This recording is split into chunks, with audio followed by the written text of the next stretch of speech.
withdrawn. Item 9 will be heard individually for recusal purposes. Are there any items council members would like to pull from the consent agenda to be heard individually?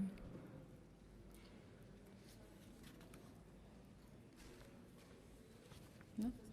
Okay.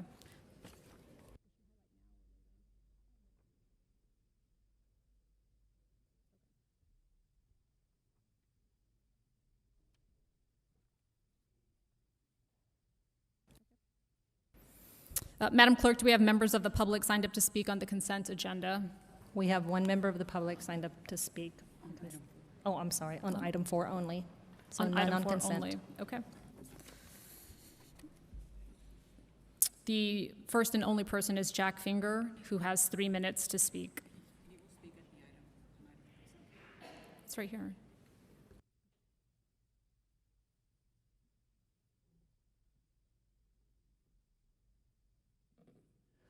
Madam Mayor, other members of the council, my name is Jack M. Finger. Just a point of clarification, Madam Mayor, are you asking me to speak on, I signed up just on item number Yes, sir, just item 4, 3 minutes. Thank you. 4. Okay, well, Madam Mayor, if I may so ask, could we all see a staff presentation on item number 4 before I make my remarks to you, the council? Thank you. Sure.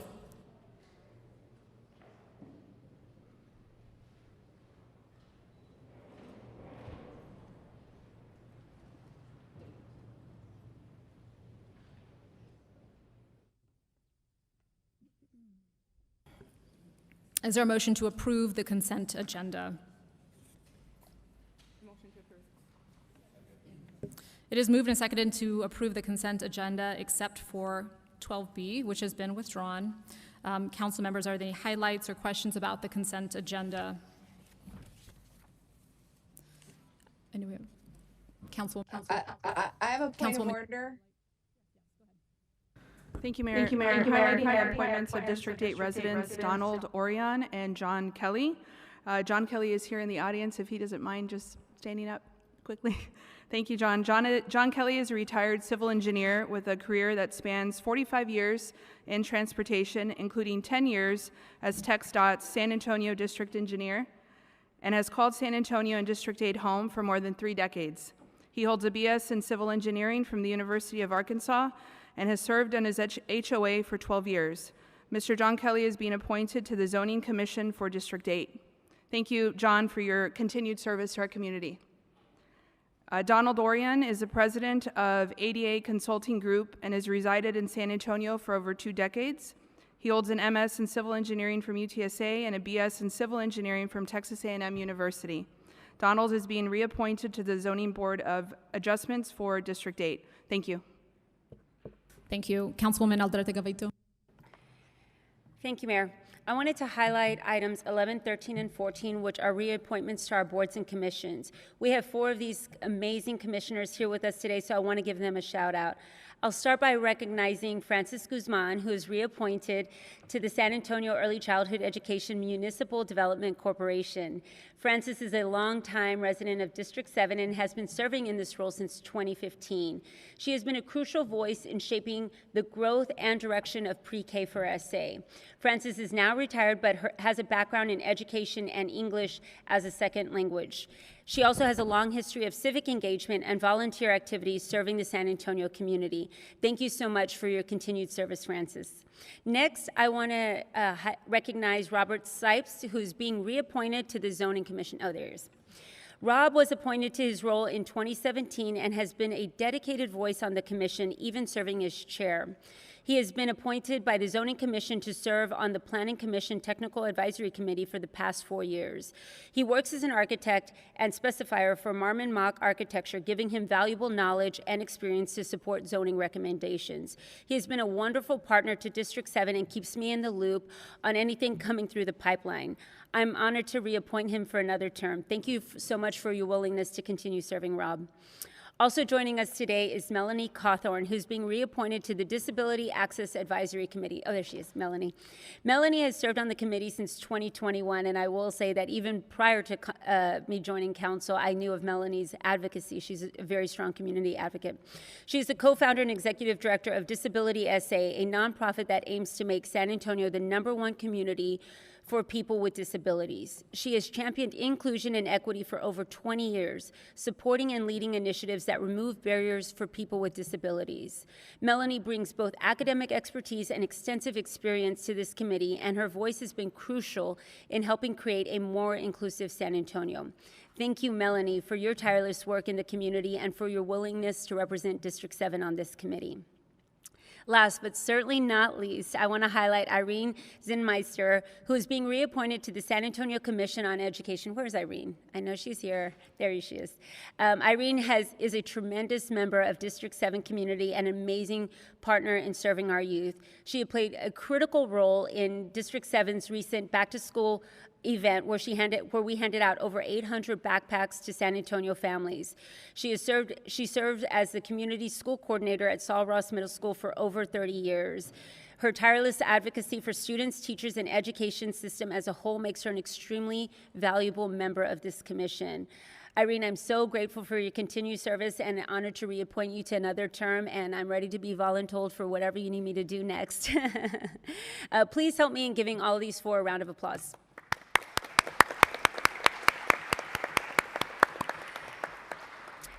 And although they couldn't join us today, I do want to mention Ashley Pena from the Brooks Development Authority, Ellie Smith from the Port Authority of San Antonio, Anne-Marie Grube for the Historic and Design Review Commission, Don Rios for the Linear Creeks Parks Advisory Board, and J.C. Smith from the Veterans Advisory Commission.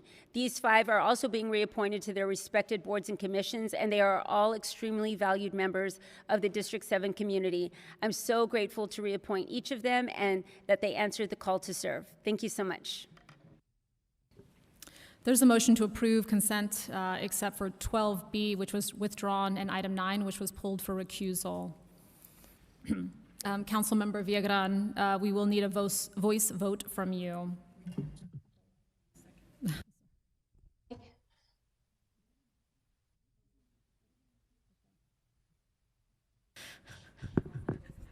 Okay.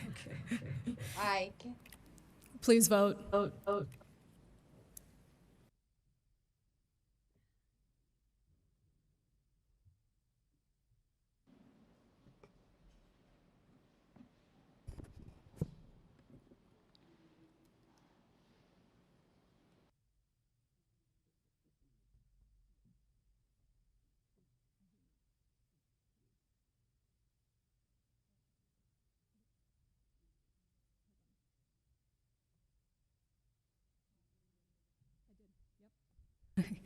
Councilmember Viagran, we will need a voice vote from you. Yes. Aye. Thank you.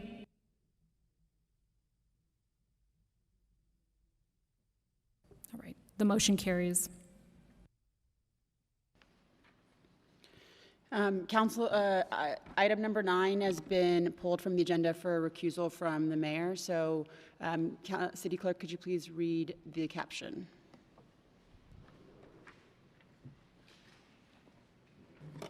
Item number 9 is an ordinance extending the La Villeta lease agreement with B-Link for 1-year renewal term commencing on September 1st, 2025 and expiring on August 31st, 2026. Revenue in the amount of $9,348.45 will be deposited into the general fund. Thank you, Debbie. There are no members of the public signed up to speak. Do we have a motion on this item? Motion to approve. Do we have a second? So we have a motion and a second. Is there any council discussion?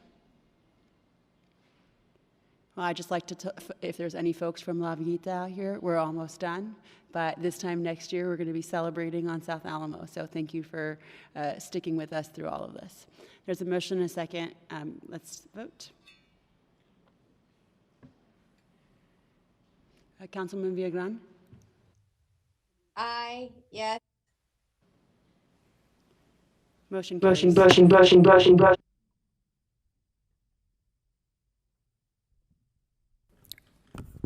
Let's get started with item 3. City Clerk, please read the caption. Item 3 is a presentation of the City of San Antonio 2026 proposed operating and capital budget for the fiscal year beginning October 1st, 2025.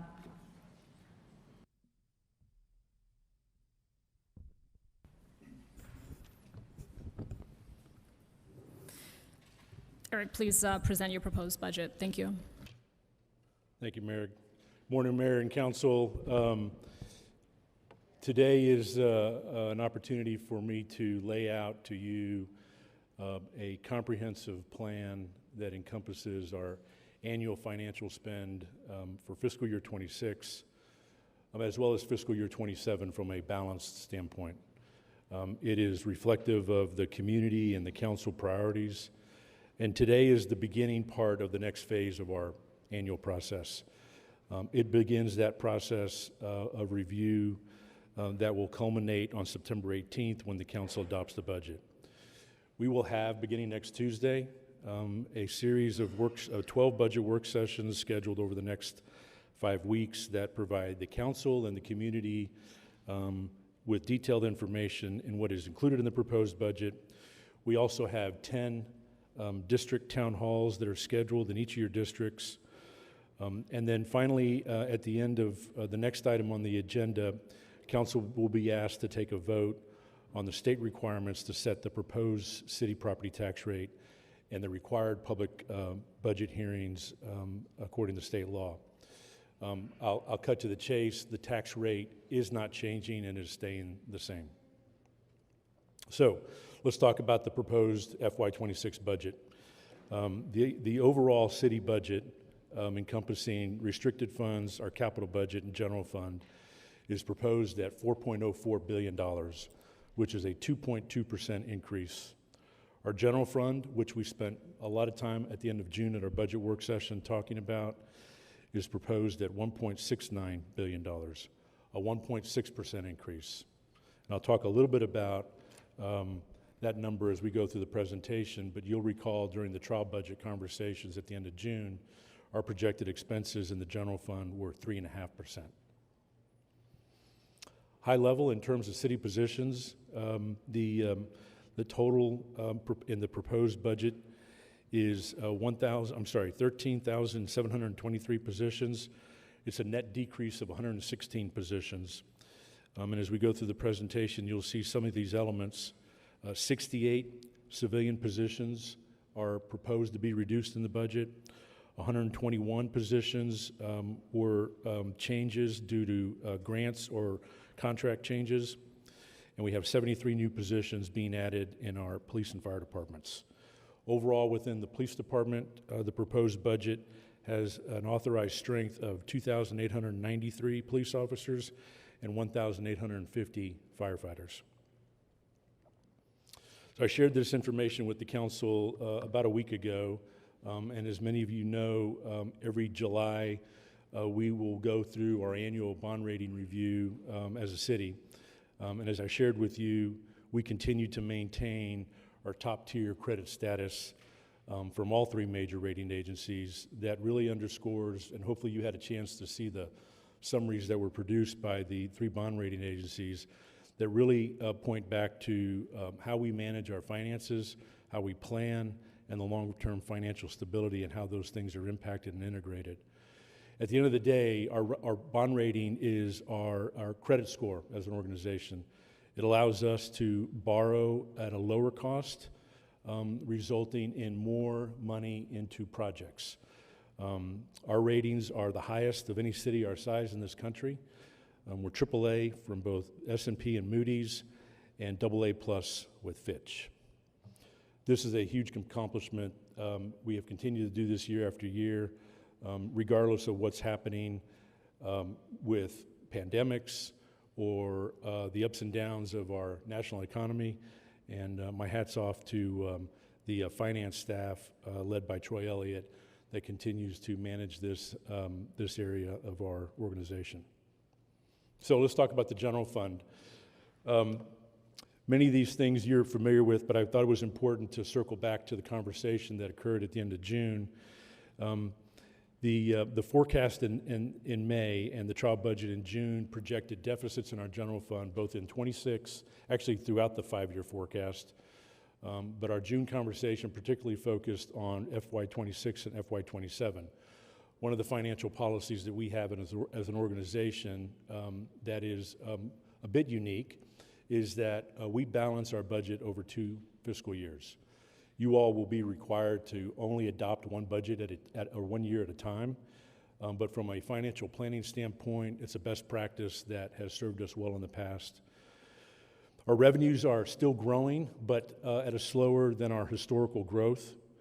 I shared with you at the end of June that expenses were outpacing revenue. San Antonio was not unique in the sense of some of the challenges that we were seeing in sales tax and in some cases property taxable values. And many cities in Texas have been feeling the same challenges. There is an air, and there continues to be an air around uncertainty around continued federal funding and programs, initiatives, or even infrastructure as we go forward. And then as we shared with you at the end of the last legislative session did negatively impact some of our revenue over the next 2 years, well, beginning this year and in fiscal year 27 and going forward.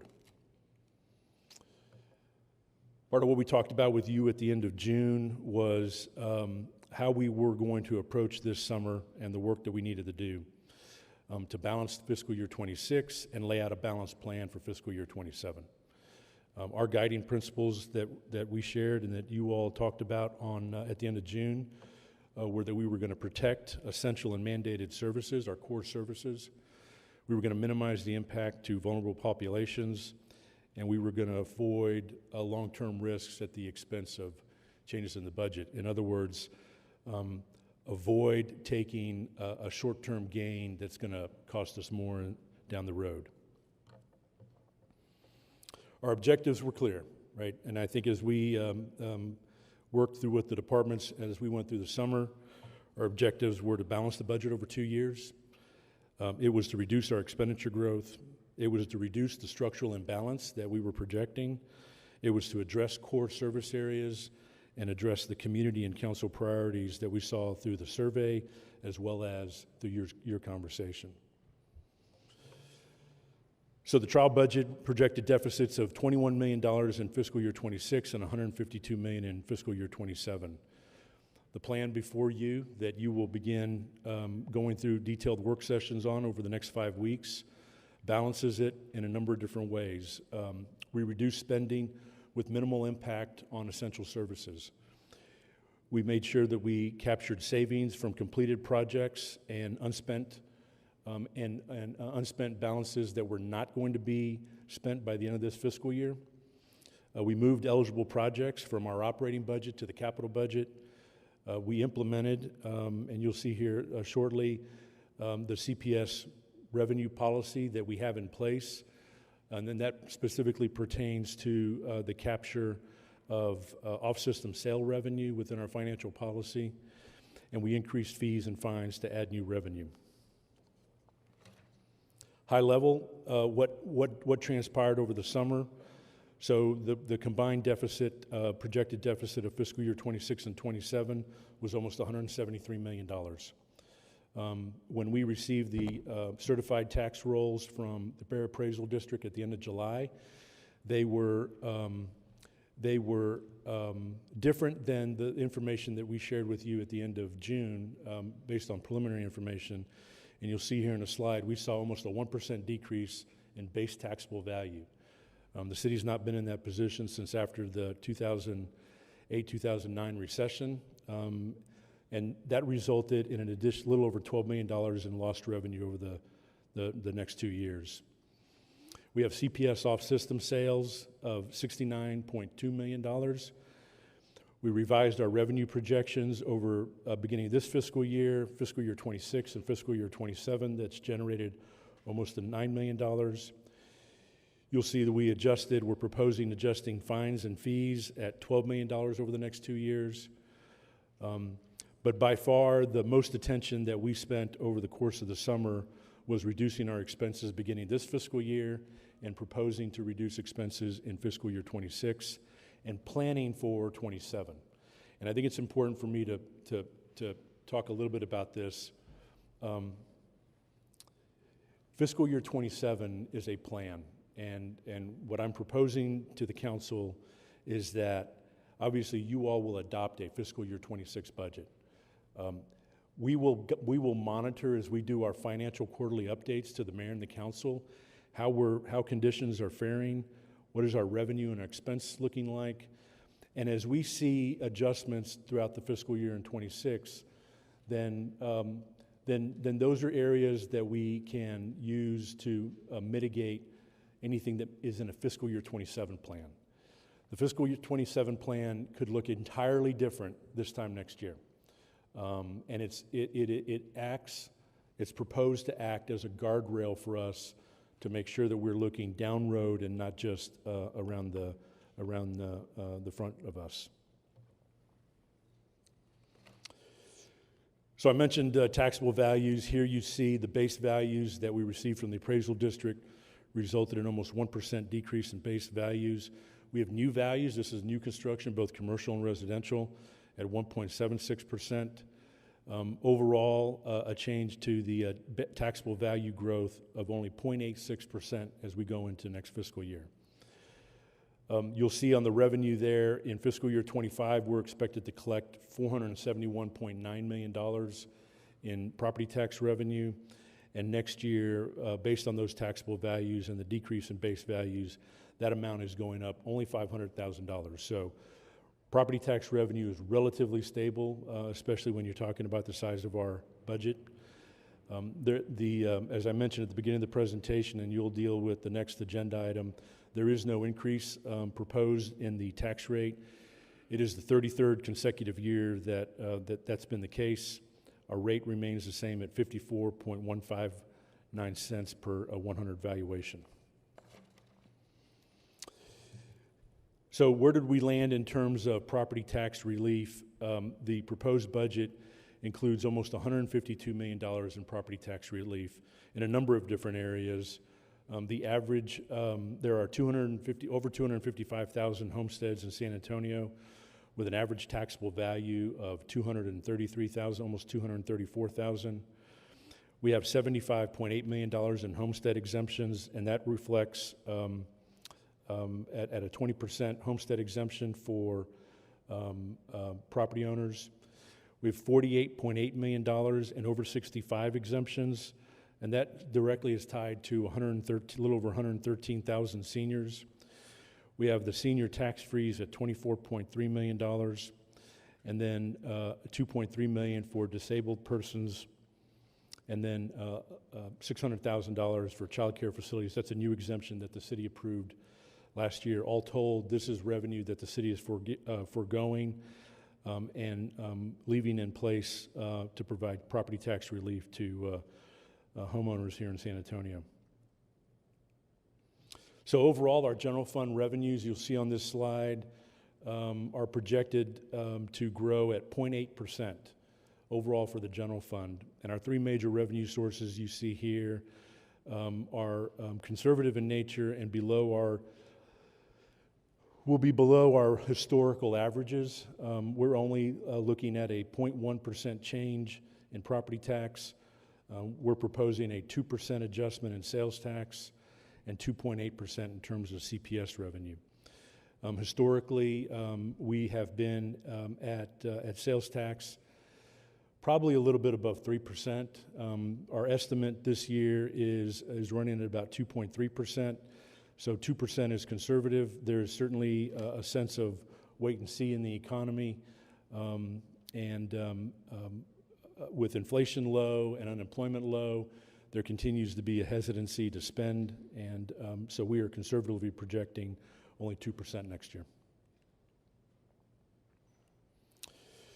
So high level, and we will roll these into the budget work sessions that begin next Tuesday, but one of the things we talked to you about at the end of June was looking at a number of our revenue sources, albeit smaller in terms of impact to our overall budget, but that will impact some services we provide.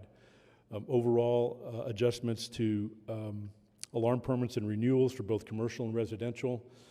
These fee adjustments, these permit adjustments were last touched in 2010, so it's been some time. A proposed increase in traffic and parking fines. Next Tuesday, you'll hear from Judge Obledo at her budget work session, and she'll go into more detail in this. Implementing food inspection fees in accordance with the new state law. We have a number of smaller ACS permit fees that we're proposing, and code compliance that really are focused on administrative fees for areas that are deemed dangerous, vacant lots, absentee owner fee increases.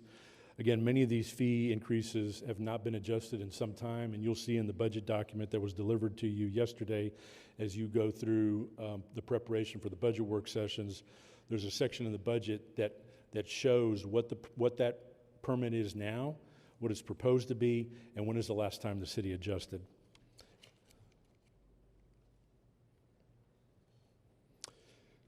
So I mentioned the almost $111 million in reduced spending that we proposed in today's budget. Well, let me walk through kind of in big areas how we tackled the matter ahead of us. I'll use a football analogy. You know, we used 6 or 7 linebackers rather than 3 because we wanted to make sure that, as the mayor mentioned at the budget work session, we were going to check between the cushions of the sofa before we started looking at making adjustments to critical services. So we did that through a critical review of department budgets, savings from unspent funds, completed projects. Hats off to the departments as they prepared proposals to bring forward to myself and the budget team. They were thoughtful. I had given guidance to the departments to prepare reductions in the sense of being able to prepare for that conversation. Police, fire, and animal care services were asked to prepare a 1% decrease in their budgets. Parks, public works, public health, and human services were not required to put forth reductions because they were departments that were working through our comprehensive budget review throughout the last fiscal year or this fiscal year. All the other departments were asked to prepare 10% budget reductions. And so as we went through that, we found efficiencies and reductions. I mentioned the expenses to capital. Our comprehensive budget reviews of those 4 departments reflect a number of efficiency adjustments. And I'll sum it up, and you'll see the details certainly in the budget document, and we'll have them in the work sessions. No major impact to services that we provide, but I do think that it is a required review. The comprehensive budget reviews will continue next year, and we have we'll finalize a list of departments and functions.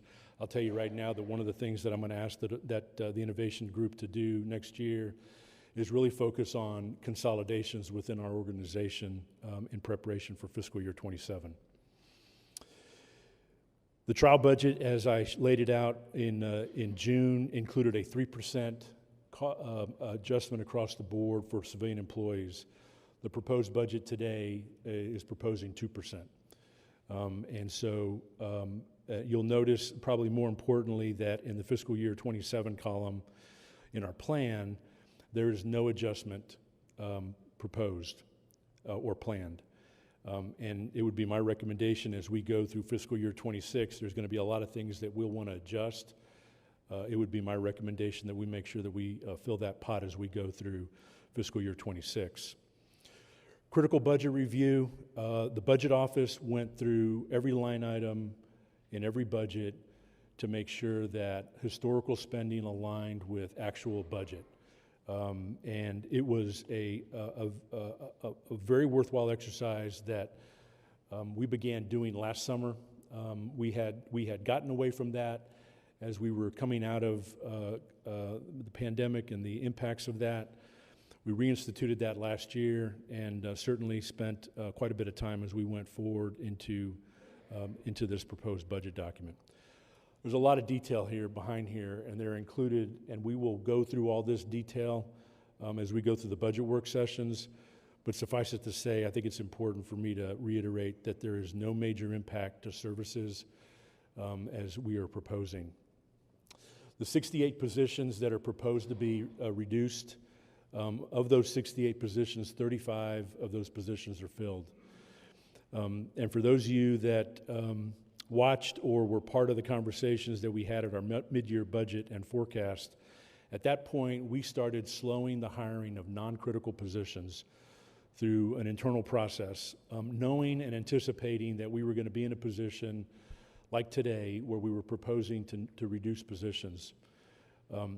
We have provided that information over the last couple of weeks to Human Resources, and due to vacancies that we do need to fill, we have found positions for those 35 impacted employees, positions that they qualify and that they have the experience for. And those conversations are occurring today with those individuals, and we'll work with them to transition on October 1st without any change in date of rank with the city, as well as pay.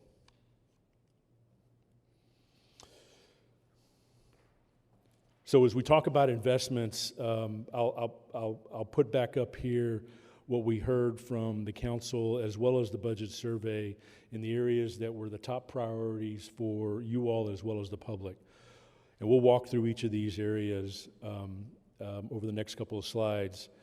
I'm going to start with employee compensation. I just mentioned that, but I think it's important with over the 13,000 employees that we have working for the city. They are the daily life and machine that make everything work. They are certainly the front lines of customer service, regardless of job.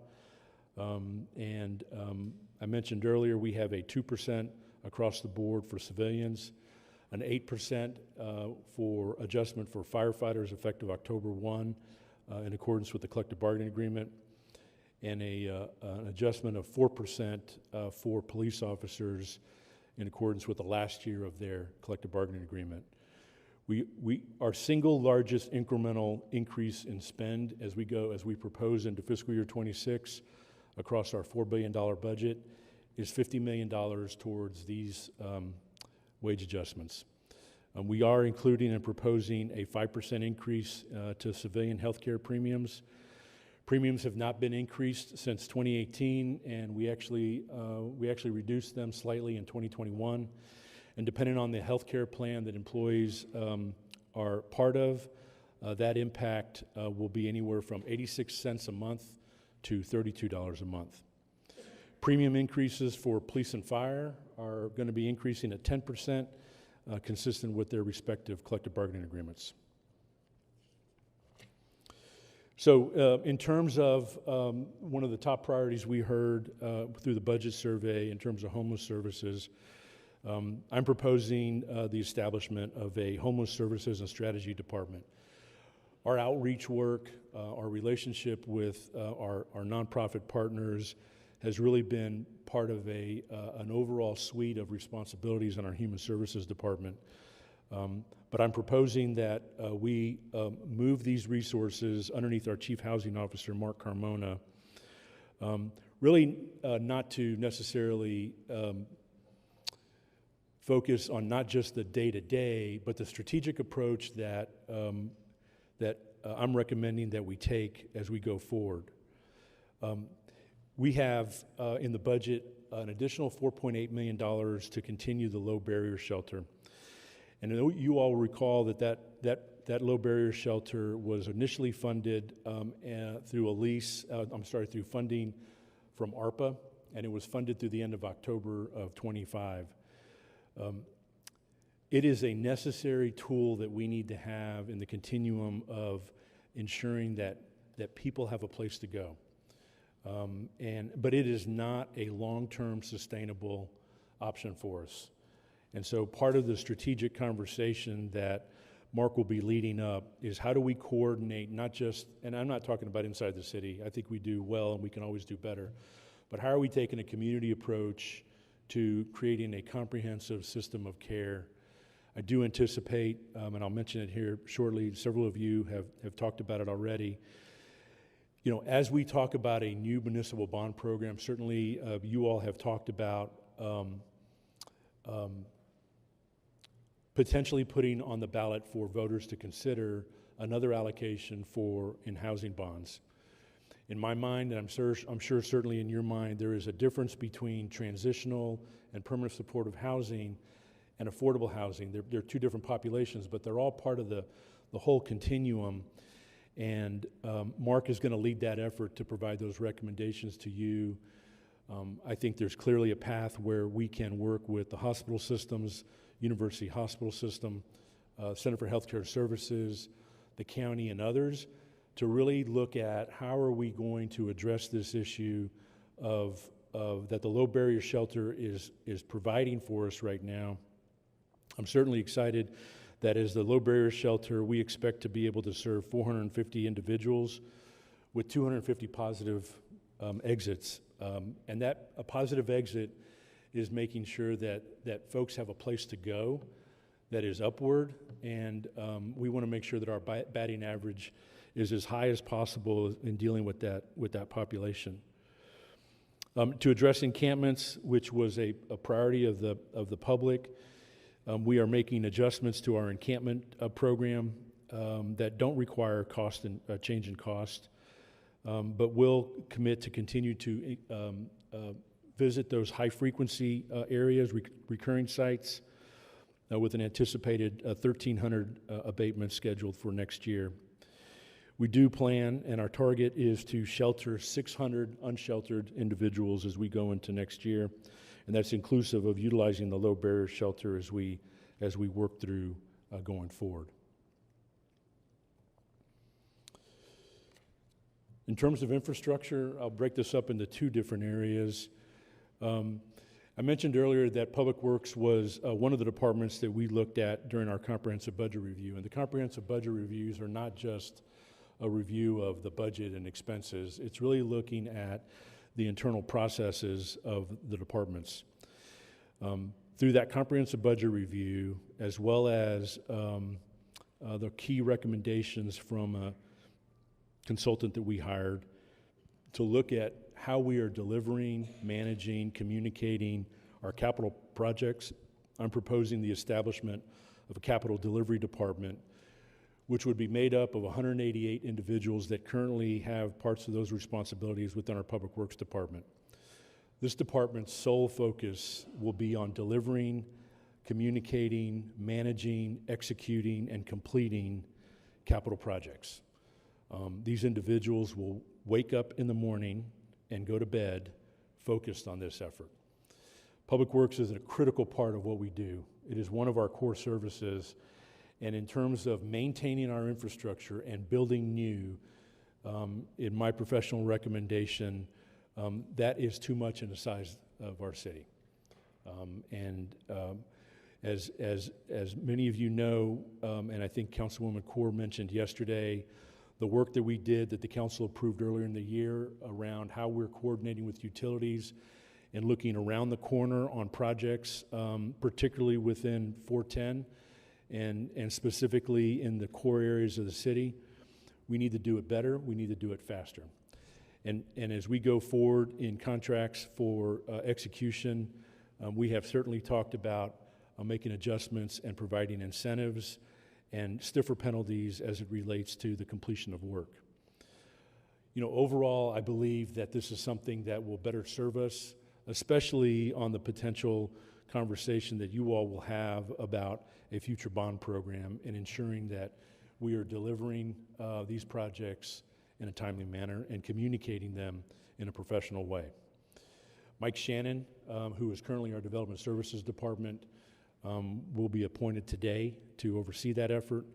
The transition will occur over the next couple of weeks, but this adjustment in our organization does not require additional costs. It's a reallocation of resources.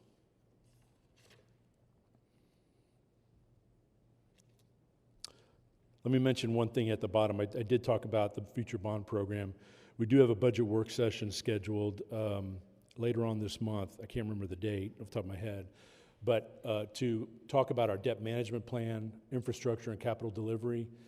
And it's where we'll also lay out an opportunity to at least initiate that conversation with the council and look for some direction from you all as we begin the fiscal year on that process, which will take a little bit of effort by you all, the staff, as well as the community. Our capital budget, I mentioned at the beginning of the presentation, is $1.1 billion.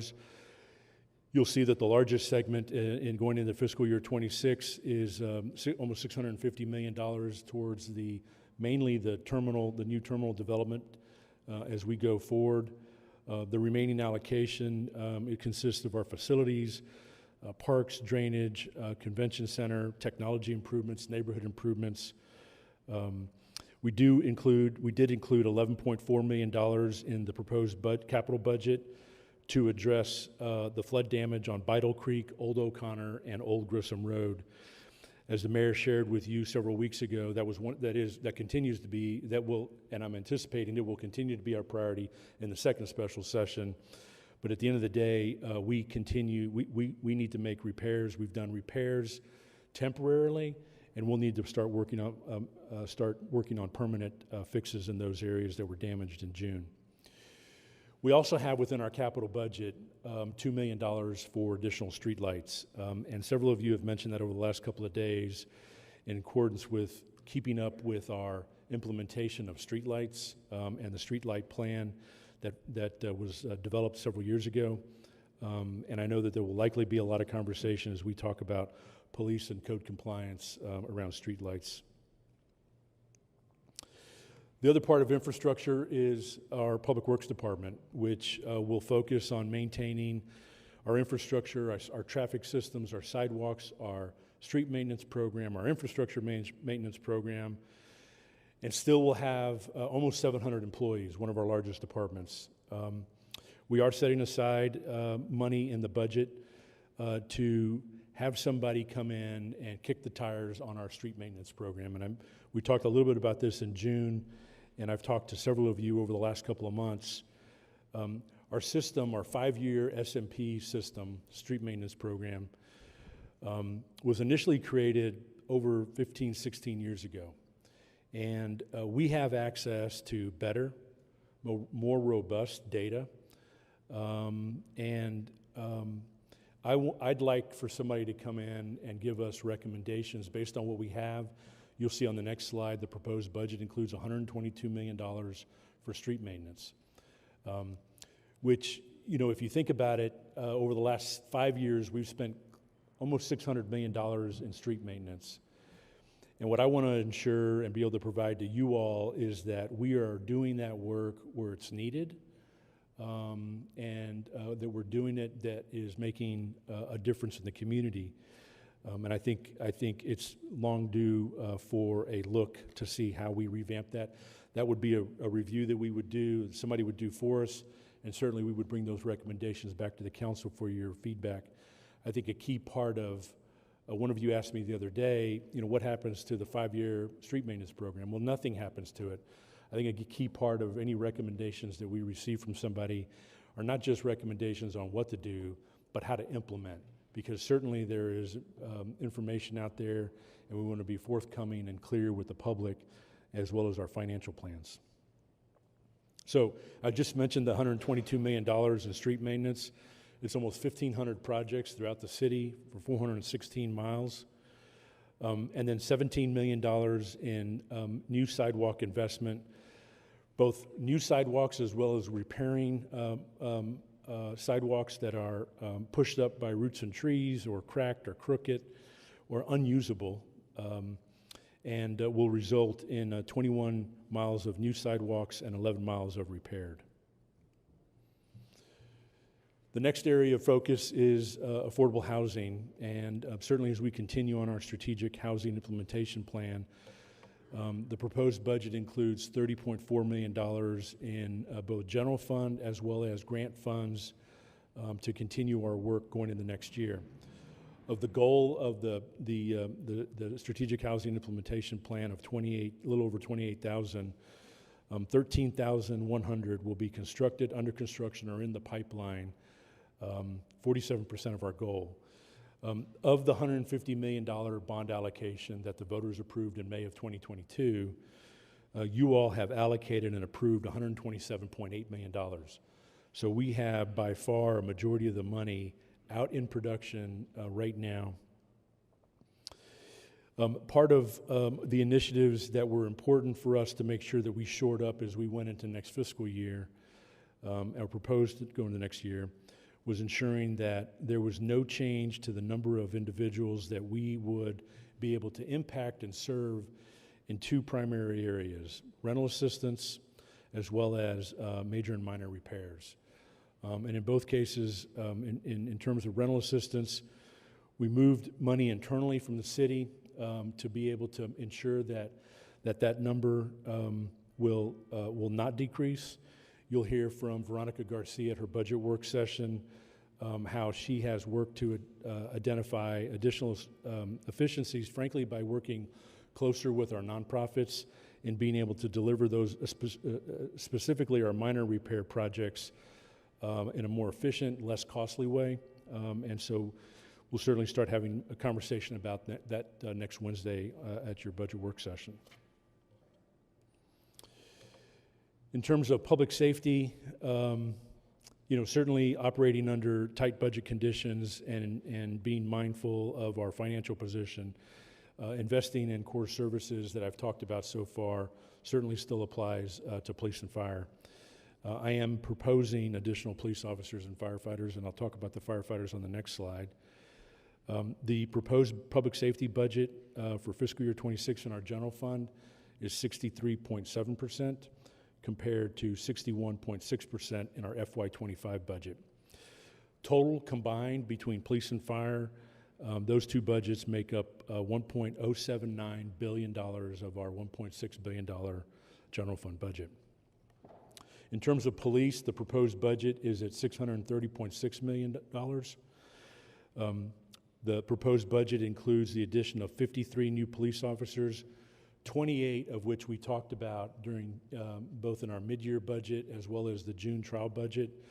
Those 28 positions are primarily our supervisory positions that will be needed at our South Flores police substation that is scheduled to open up in 2027. We'll need to get those positions in the academy next summer and have them in place by the time that building opens. We also are proposing an additional 25 police officers for patrol. And this continues us on our move towards adjusting our officer time to 60% proactive work and 40% on call. We had a goal over 5 years of adding 360 officers. And with these 25, for the first 3 years of this plan, we will have added 190 towards that goal.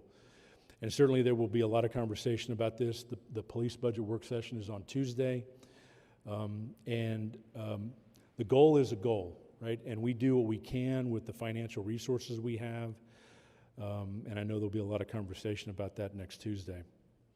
I do believe that as we continue to see growth in the city, that ensuring that response times and our proactive ability to engage with the public continue to be a priority of ours. We are also converting 65 vacancies in our park and airport police from those two divisions into positions within the San Antonio Police Department. And we are scheduled to have, for the first time ever, 6 academy classes, and we have budgeted for 6 academy classes as we go into fiscal year 26, with a projected estimate of 270 graduates going forward. In terms of fire, our total fire budget, proposed budget, is $428.5, almost $500,000 in our general fund. It focuses in really 2 core areas. One is increasing our enhanced squad unit program. We began that program 2 years ago, and we currently have 4 enhanced squads. The enhancement about this is that they are generally located at our busiest engine companies and allow a slightly additional change in our staffing model to allow a pickup truck with the necessary equipment to be able to respond to emergency calls. 80% of the calls, and you'll hear from Chief Frosto on Tuesday, 80% of our calls are medically related. And so this enhancement allows the engine and the staffing to be available for maybe more important or higher priority calls. We added 3 in this year's budget, and we're proposing to add 2 more in next year's budget. They would be located at Fire Station 10 and at Fire Station 21. Secondly, in terms of priority for the fire department, is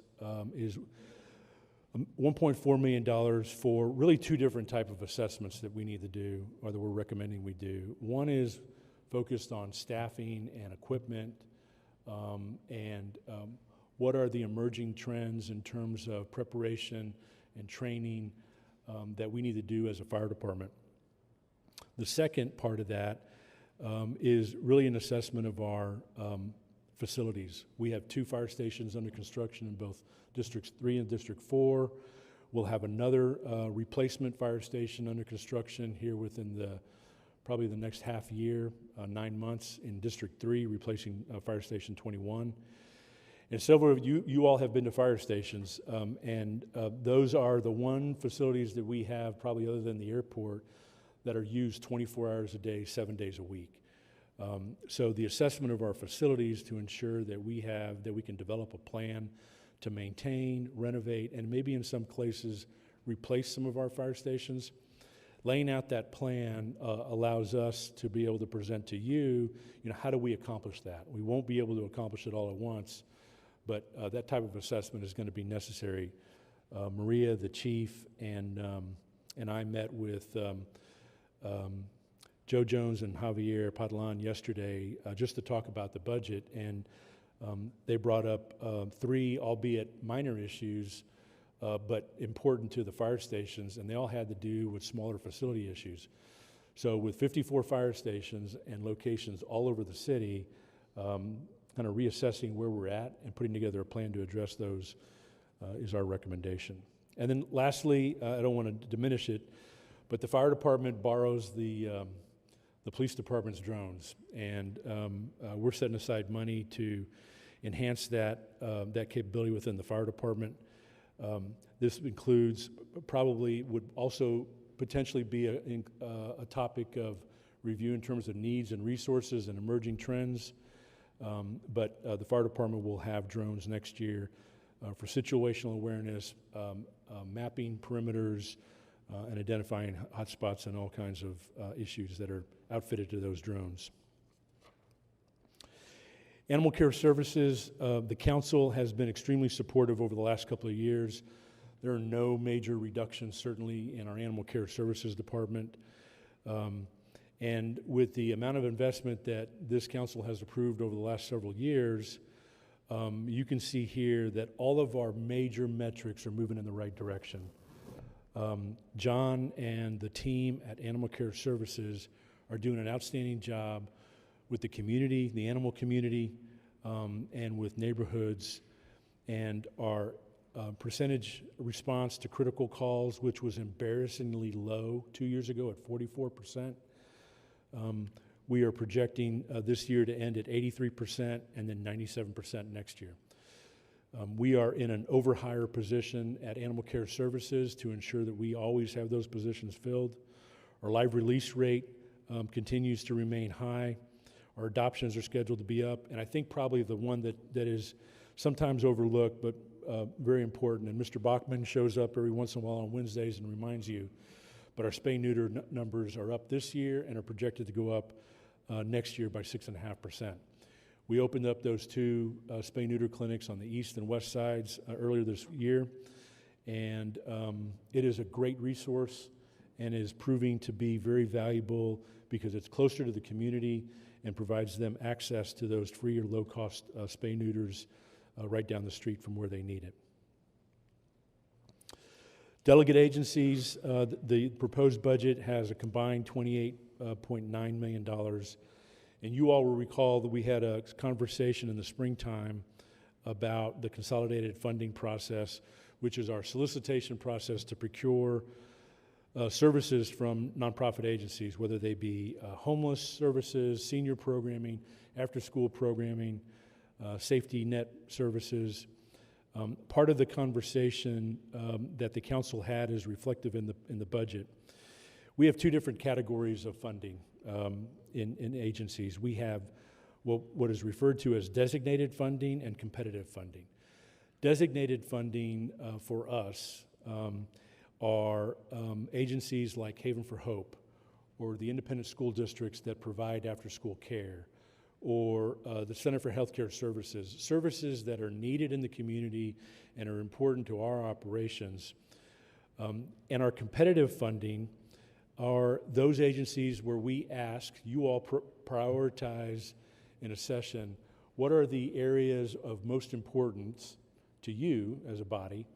And then through the solicitation, agencies propose how they will do that service for us over a period of time. The proposed budget for those competitive funding agencies only includes funding through the end of May. And beginning next week on Wednesday, when Melody Woosley presents her proposed budget, we'll talk about delegate agencies and begin that conversation.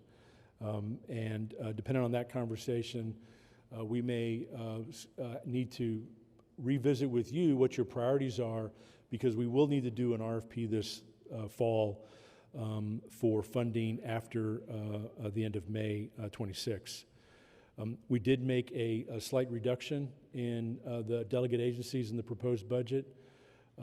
Typically, agencies don't spend all their money when you're looking at it from a comprehensive view. So we eliminated $500,000 out of that budget in the proposed budget to accommodate for anticipated unspent funds as we go through next fiscal year. The proposed budget for those competitive agencies does not reflect any change to what their budget is now. And I'll highlight that part of y'all's conversation in the springtime around these services, part of the conversation was uncertainty about federal funding, and part of the takeaway from that meeting was to let's figure out where the ground is going to settle. Let's keep everybody through the end of May. Let's have another conversation with the new mayor and council in the fall and reset our focus as we go forward. And we've incorporated that in the budget. Our restricted funds, there's no proposed fee increase to our solid waste budget. That fund is a utility fund and is almost $161.5 million and provides practically daily service to 380,000 customers throughout the city. We will have a continued focus on homeless encampment abatement as well as illegal dumping. And we will revisit, some of you will recall that for a period of time, the city had not made adjustments to that utility rate. After going through some adjustments several years ago, part of what we do now is look at that rate every 2 years to ensure that we are passing along the services that consistently are highly rated by the public and certainly needed. Our airport is expected to have a proposed budget of $169.4 million, and Jesus will be before you in several weeks to talk about this. We are expecting a slight increase in passengers through this fiscal year, or going into fiscal year 26. We have 48 nonstop destinations. Several of the food and beverage concepts that the council approved will begin opening later on this year in November. We have a groundbreaking for the new parking garage in this fall, and our ground load facility, the additional gating that's being constructed at the end of the Terminal A, is scheduled to open in December of 2025. I was out there on Saturday, and construction was happening even on Saturday, and we're making great progress out there at the airport. In development services, another enterprise fund we have where it accounts for all the revenues and expenses associated with all development-related activity. We have seen a decline in residential permitting by a little over 16% this year, and a decrease in commercial permitting of 10.5%. As we go into fiscal year 26, we are projecting a 0.3% decrease in residential and a 0.7% decrease in commercial. Much of this, as you can expect, is likely tied to the economy, tariff conversations, and interest rates. And so we closely monitor this activity. And in this enterprise fund, as revenues decline, we strategically reduce our expenses to encapsulate all of that work. And we have begun that work in the springtime. We do this to be able to ebb and flow with the demand. One of the things that we are including in the proposed budget for consideration as we go into fiscal year 27 is a conversation around changes to potential revenue or services. And that's a conversation that I think I'd like to probably start with you all, appropriately so, get feedback from you, and then examine how we approach that as we go into fiscal year 27. I'll also say that building permits are one of our early warning indicators. So I showed earlier that we saw a 1.6% increase in taxable values. That's all new construction. So with permitting being down this year and not anticipated to change only marginally going into 26, those are likely to be pressures we see in future taxable values going forward. Lastly, our hotel occupancy tax is $108.7 million. The hotel occupancy tax projections are 2.8% higher than our FY25 estimated budget. The proposed budget, and you'll see on that table, maintains the same level of funding for Visit San Antonio, arts and history and preservation. The general fund does include $500,000 for public art maintenance. And in order to adjust for necessary changes within the budget, we make, you see on the chart, we're proposing to make adjustments in spending at both our convention center and Alamo Dome, and Patricia will be laying that out to you here in the next couple of weeks. Lastly, we have $162.7 million in federal and state grants in our proposed budget. And it does reflect changes that we've seen. We've had $1.4 million in reductions in Metro Health grants.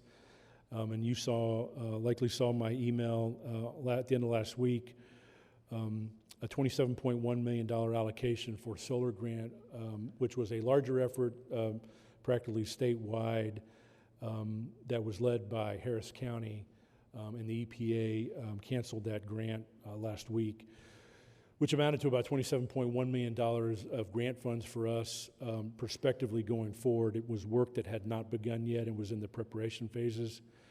But undoubtedly, there continues to be some uncertainty around federal funding as we go forward. I shared with the mayor the other day that I'm particularly concerned about, I'm concerned about everything, but I'm particularly concerned about potential changes to CDBG and home.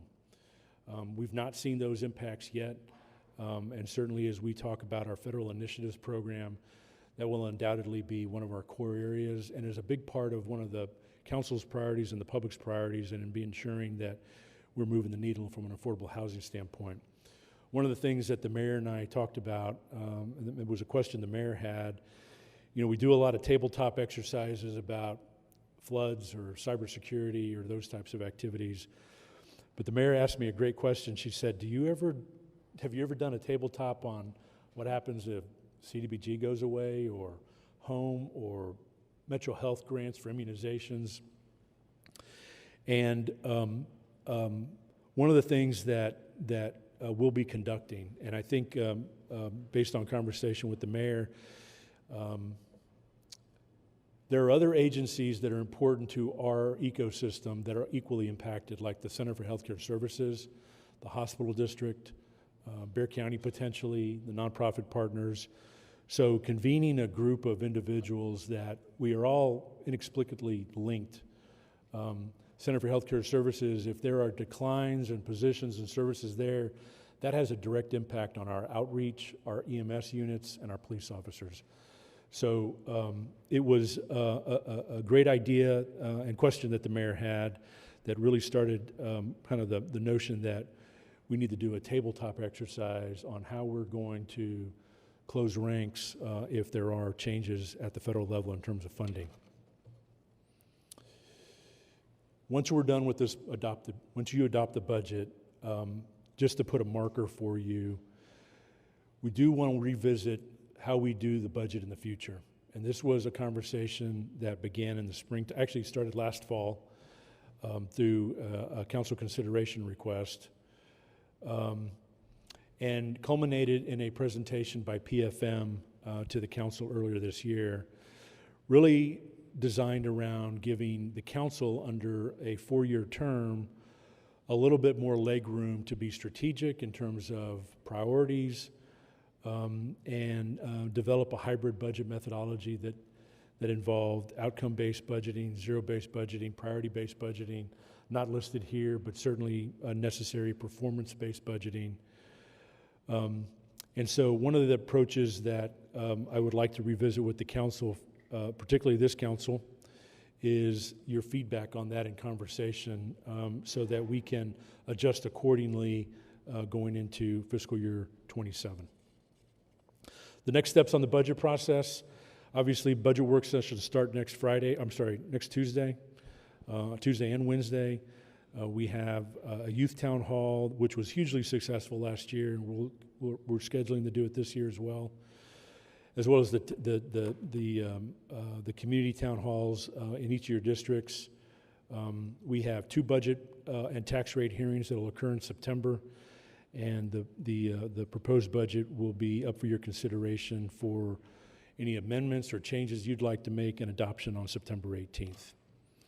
Our budget this morning was uploaded online to our OpenGov system, which has literally all the information, not just the pretty pictures. And so the public is certainly invited to visit that site and look into the depth of our organization and where we're doing and what we're proposing to do.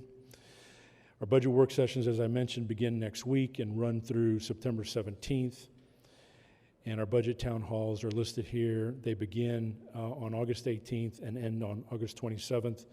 At these work sessions, we'll be working with each of you to ensure that they're structured in a way that you'd like, and these work sessions will certainly include executive staff and myself for answers and questions and presentation.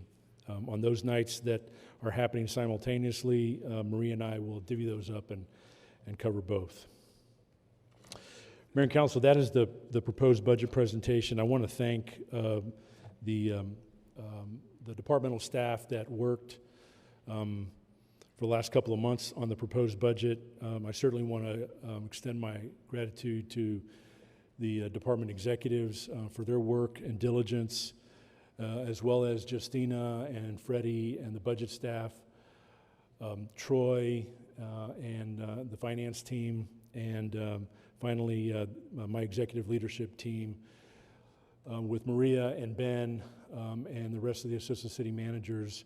Many times the summers always are long, and this was particularly challenging because of the matter ahead of us. So there was a lot of time spent away from families over the summer. So I want to thank the staff for what they did. Thank you, Mayor. Eric, thank you. I also want to echo this council's thanks to your entire team that did that too many times. I think we saw each other there on Saturday. So thank you for the very hard work to help ensure that we could consider these things thoughtfully and thoroughly.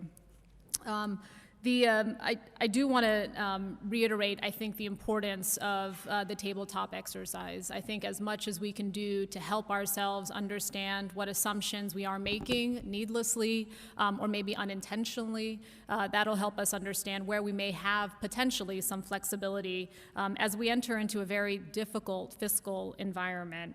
Certainly, as I've mentioned again, the implementation of the reconciliation bill, it's almost like a COVID is coming, right? So how do we essentially ensure we're best prepared and postured to respond to that, as well as we also look at some other considerations that we know will come before this body next year, which are rate increase requests from both CPS and from SAWS.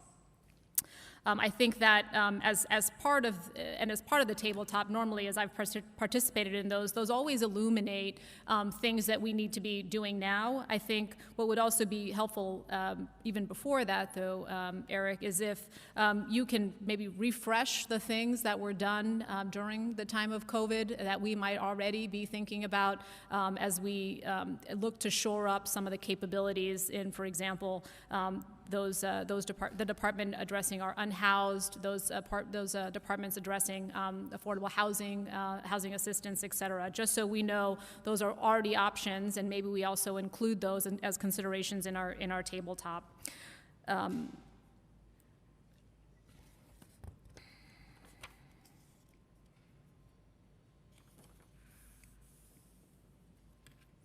I know we will talk about this a little bit.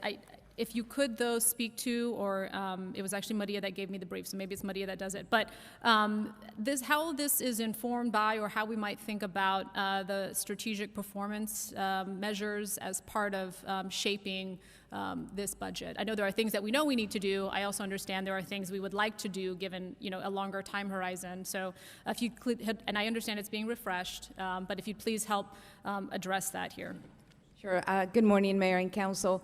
So each of the departments have a set of performance metrics. You see some of those in the proposed budget document, and that is just a sample of those metrics that each of our departments compile on a daily basis.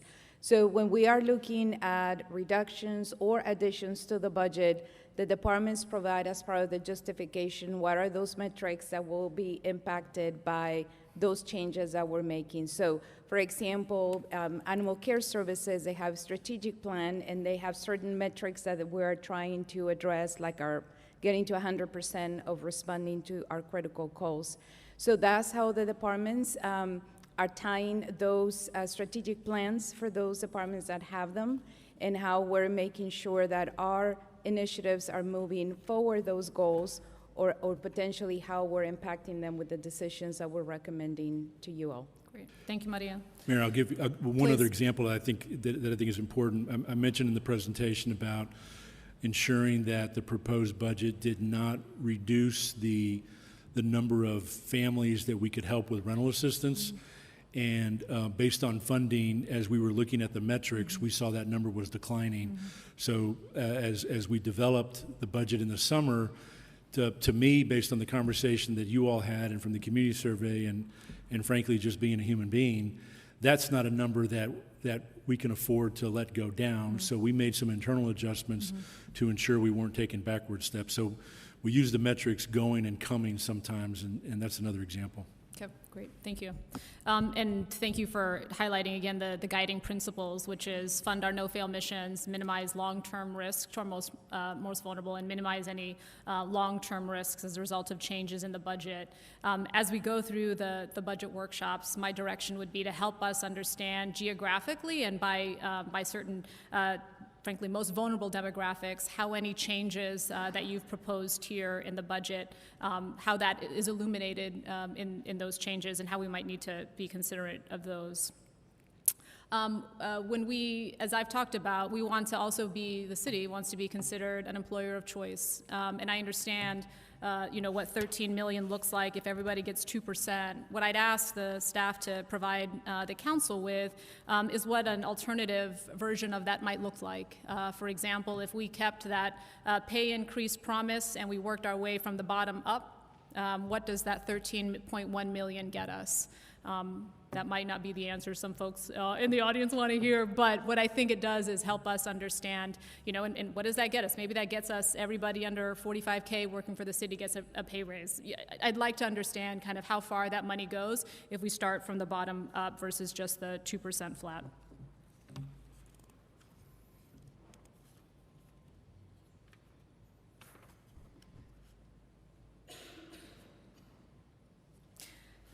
Eric, can you speak to a little bit, you mentioned the continued kind of structural imbalance that we will have, but help us as we should be doing, and I know you said even a year from now, the 27 budget may look very different. I think for many of us that are taking a longer term outlook on this, what is a little bit scary is what 2030 looks like if we don't make some significant changes. So can you help us understand this budget in the context of addressing that longer term challenge?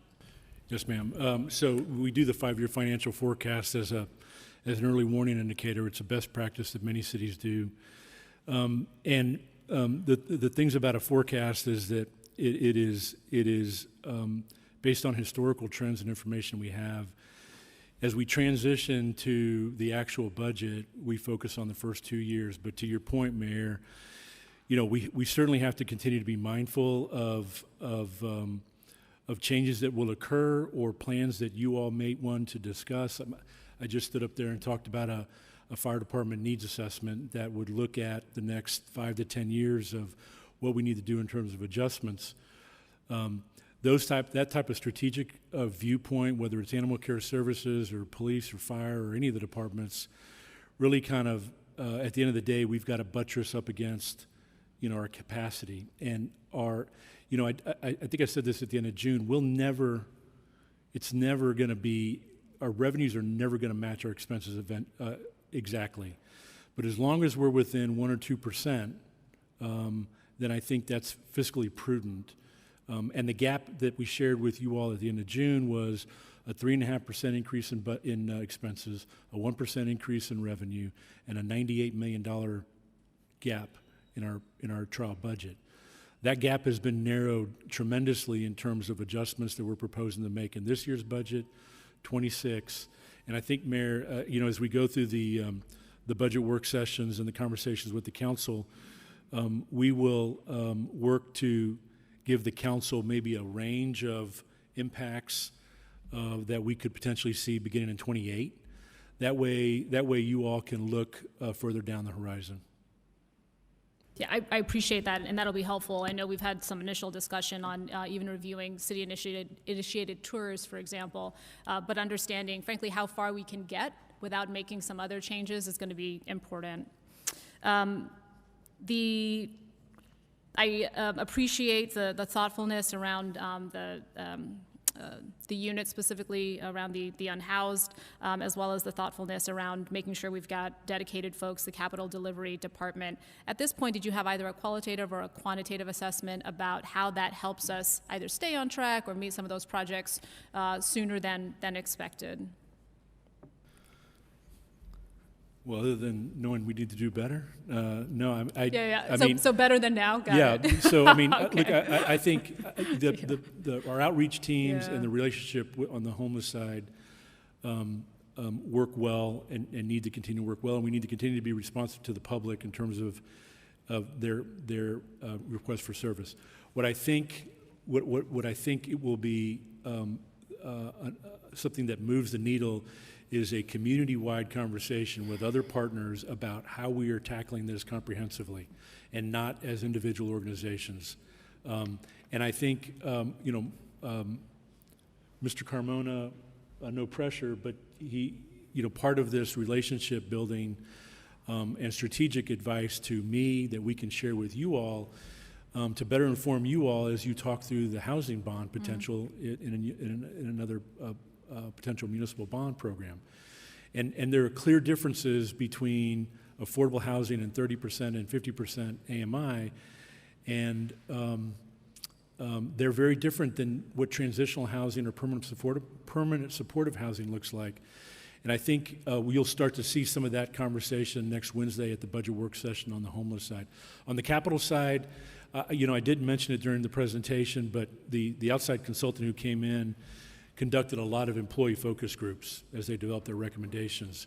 And probably the most important part of the feedback that I received from them was that the employees knew what we needed to do. They know exactly what we need to do, and they had just as many recommendations on how to improve our communication, our execution. So frankly, I think sometimes it's making sure that we set the train on the rail and ensure that rail is moving in the right direction. And I was excited to hear that and Maria sat in some of those employee focus groups. The employees are going to be energized and are energized by this new opportunity. Great. Thanks. Councilmember Villagran.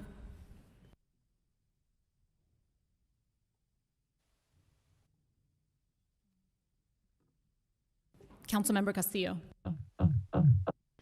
Thank you, Mayor. Thank you, the budget team, for the presentation and for y'all's continued work in ensuring that we always have a balanced budget in front of us. As I emphasized during the last budget conversation, oftentimes when council has our list of requests from our constituents, as well as our wants that we have, it's the city employees that help materialize that project, whatever the case may be. And, you know, in terms of the 2% cost of living adjustment, I'd like for us to consider 3%. I understand your argument, but when we consider the premium increases, if you have a family, it essentially nullifies that 2% cost of living adjustment. And looking at some of the fund reductions, I see that some of the employee wellness programs are set to be eliminated, particularly Personify, which allows employees to add funds to cover some of the costs, whether it's like a dental appointment, whatever the case may be. So I hope that's something that we can reconsider and like how we can adjust some of those pieces. In terms of things that I'd like clarification on, and if we could get this offline, are regarding some of the reductions from the general fund for some of our public works pieces. Like, for example, the flashing stop signs. I understand that some of the high priority areas have been addressed, and there's funding to continue to tackle 326 more. But before we move forward with the reduction of that piece, I'd like to see citywide where those 326 are going to be placed. And then also understand, right, I know many of us have requests for those flashing stop signs. Is it because we may need to increase support at Public Works to help get those flashing stop signs installed? So I just want to understand, you know, what are the requests that folks have from City Council, and then are there issues in terms of installing those stop signs? Same regarding the radar feedback signs. I know these are a couple of things that my constituents request, and I see there's still funding to install some, but I'd like to see where those are set to be installed before we eliminate additional funding for that. Same thing with the non-service alleyways. In District 5, we have a lot of non-service alleys.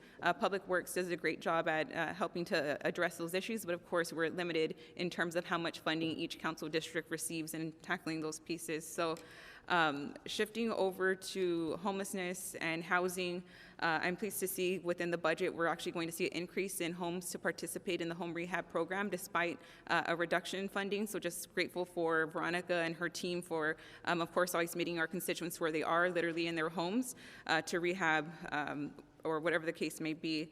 But I did want to shift over to the fines and fees. What I heard from District 5 residents during the code enforcement strategic planning session is that they would like to see more accountability in terms of vacant properties and vacant lots. So in terms of some of the proposed increases, I think that would run parallel to what we're hearing from community. More accountability will likely mean increased fines and fees for vacant lots and overgrown vegetation. So that's something that I would be supportive of. And then with the proposed increases to traffic violations, if we can receive a heat map or data district by district on where those citations are issued, that'd be helpful moving forward with the budget discussion. I did have a question regarding the encampment abatements. With the $5 million allocated towards that, is that labor from a specific team, or can you help me understand the allocation of the $5 million?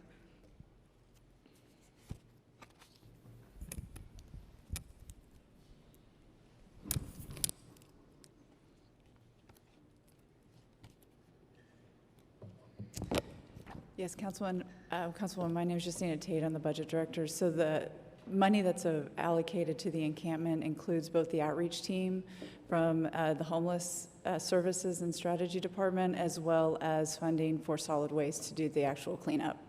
Okay.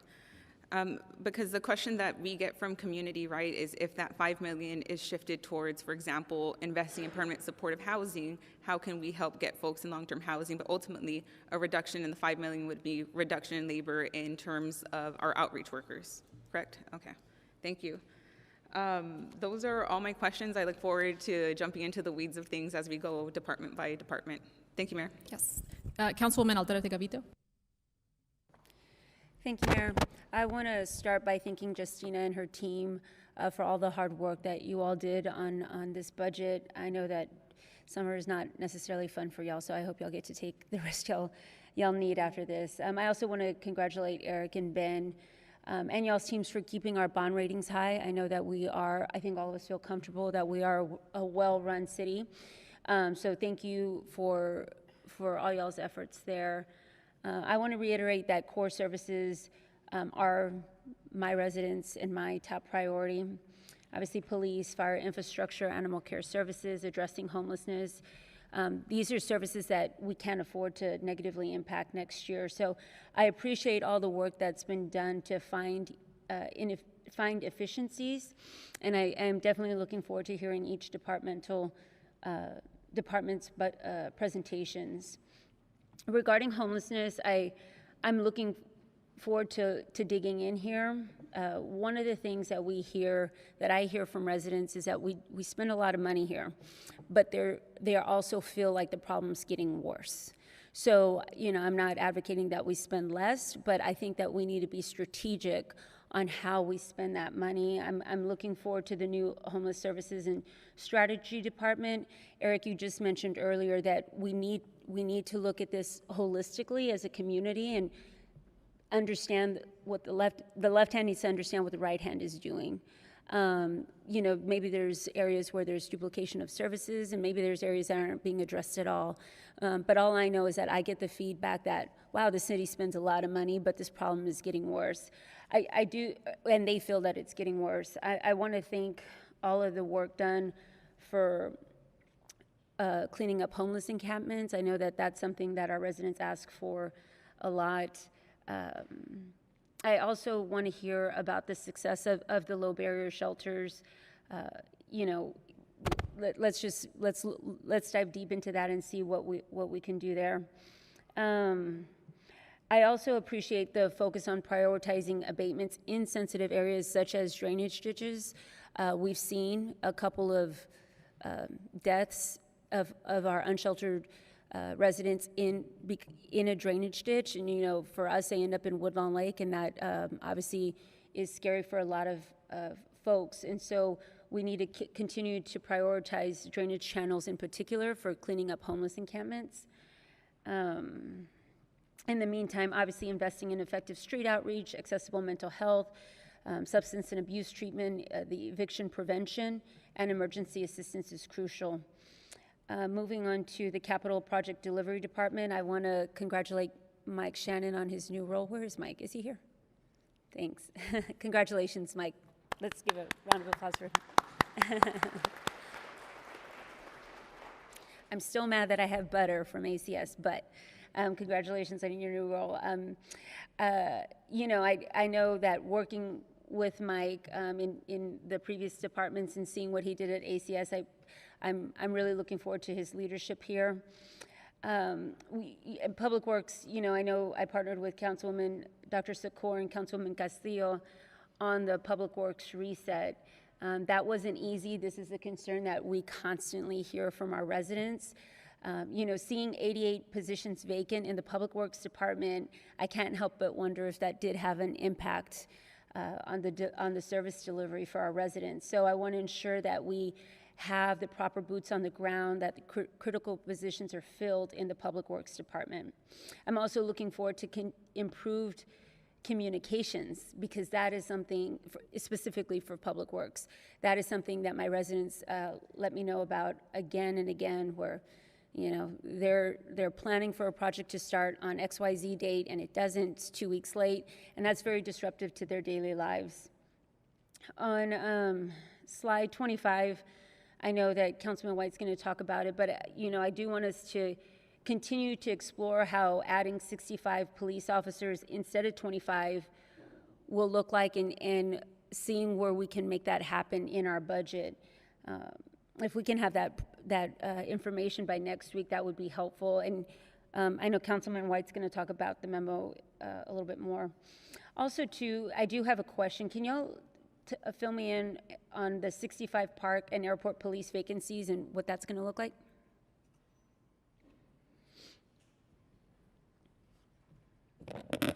Yes, Councilwoman. So back earlier in May, we mentioned that we were going to transition law enforcement from airport and parks to the police department. So there are currently 65 vacant positions that are being transferred as part of this budget process to the San Antonio Police Department.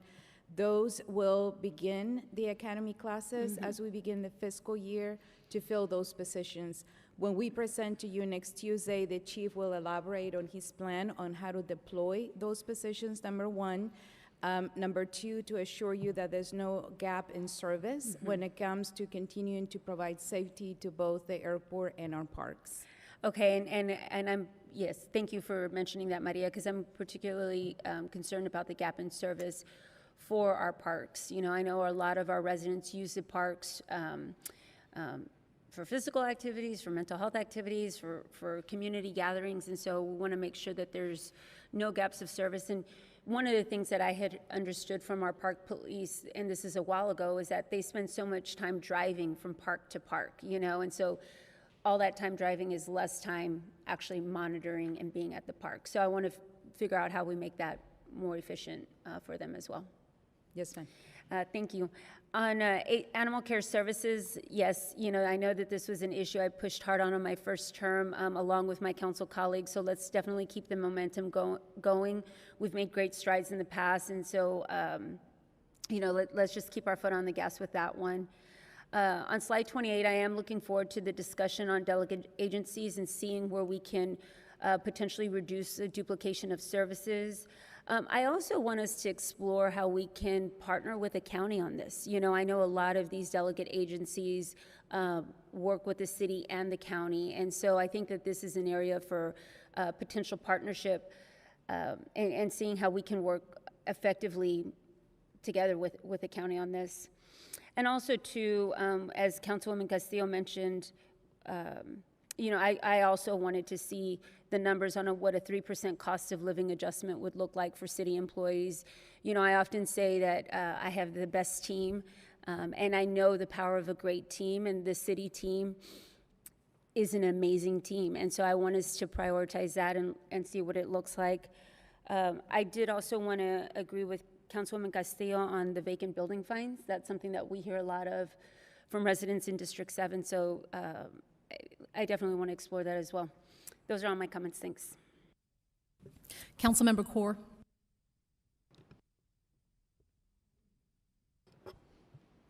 Thank you, Mayor.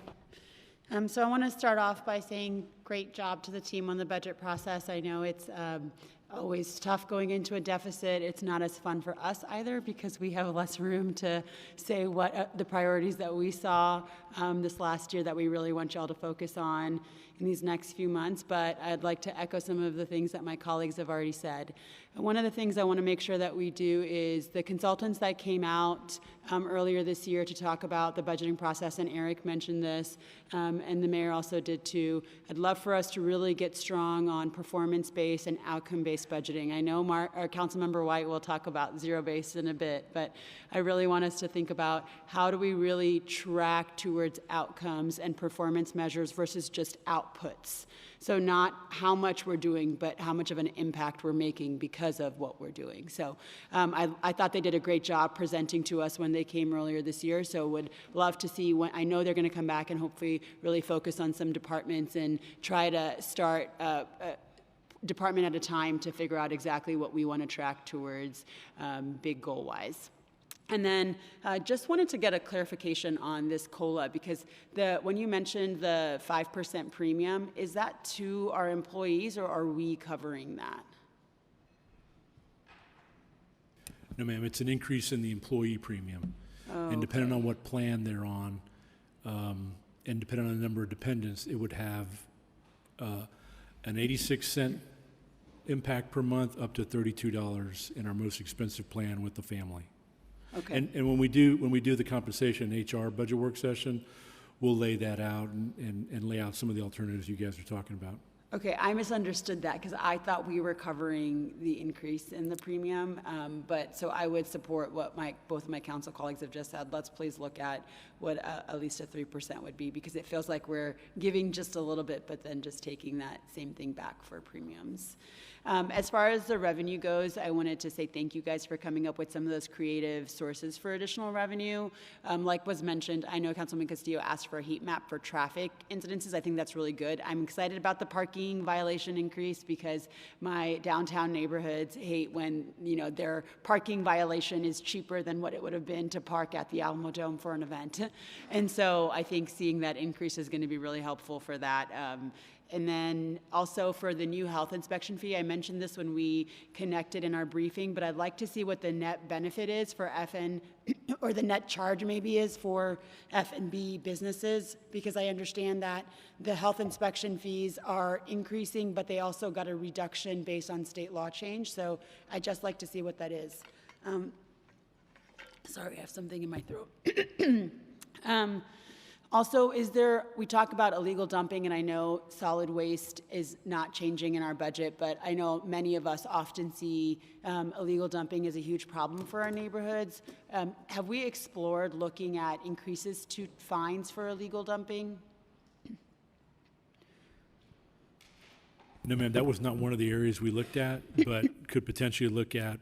Judge Obleda will be before y'all next Tuesday, and then solid waste comes several weeks later, so if that's something that you'd like us to explore, we can look at that as well. Yeah, I think it would be great to explore that. And if Judge Obledo could also talk a little bit about how we're getting more stringent on the code fees and ACS violation fees, that would be really great so we can see the layout. It was fascinating to me when y'all shared that if you go online and pay a ticket, you're probably going to be paying more than if you were to go to court. So I just want to see the impact of what that looks like. All right, going into department highlights, I wanted to say thank you for funding the low barrier shelter. I know that's been a debate for some of us, but it is important work and we have to continue to do it. What I'd like to see for the DHS presentation, could we get the one thing I did hear from some of our street outreach folks was that not everyone is actually allowed in the low barrier shelter, that some people are being pushed away. So I'd like to understand, because in my thought it's low barrier, meaning anyone can actually be a resident there. So if we could figure out how many people have been turned away and why, I would love to see that. And I know I'm just going to make the reach, but I think Councilman Castillo mentioned, I know there's additional capacity at that shelter. So, it's going to cost more money, but it would be a great exercise for us to understand if we could have more funding allocated to it, how many additional unhoused folks could we serve there?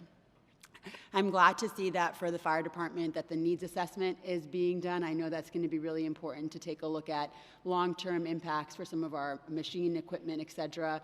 And I want to give a shout out to them because they explained to me the squad program, and it's actually very cool. Like, it's a great way to save money and not use our fire engines as much as we need to. So excited to see that we're increasing support there.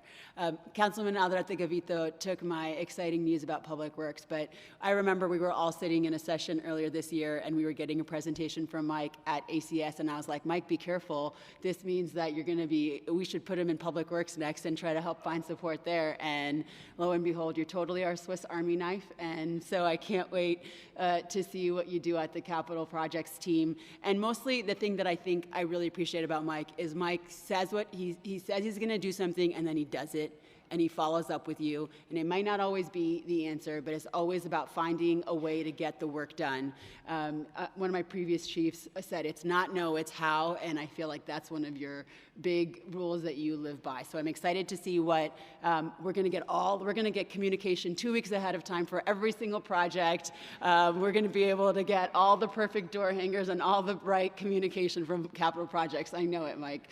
But that also being said, DSD now, you guys got some big shoes to fill. So with the Department for DSDs actually decreasing, I think we have to really make sure we're looking at the folks that are reviewing our permits and that all of them are trained really well and really well aligned so that folks that are actually applying for that get clear, concise information, and that their service is not, we can't let that service delivery drop because we've always been so good in that department. So we want to make sure that that doesn't get affected by the reduction. So Just one clarification on the follow-up memo was really helpful on the PCI scores. I'm super excited about this $500K for redoing our SMP. Like oftentimes I have a new staffer now from Councilman Castillo's office previously, and she does infrastructure, and she's like, we never know what to say to residents when they're like, oh yeah, my street's not being done, but the one behind me is, and I've lived on my street for 40 years and it's never been touched, and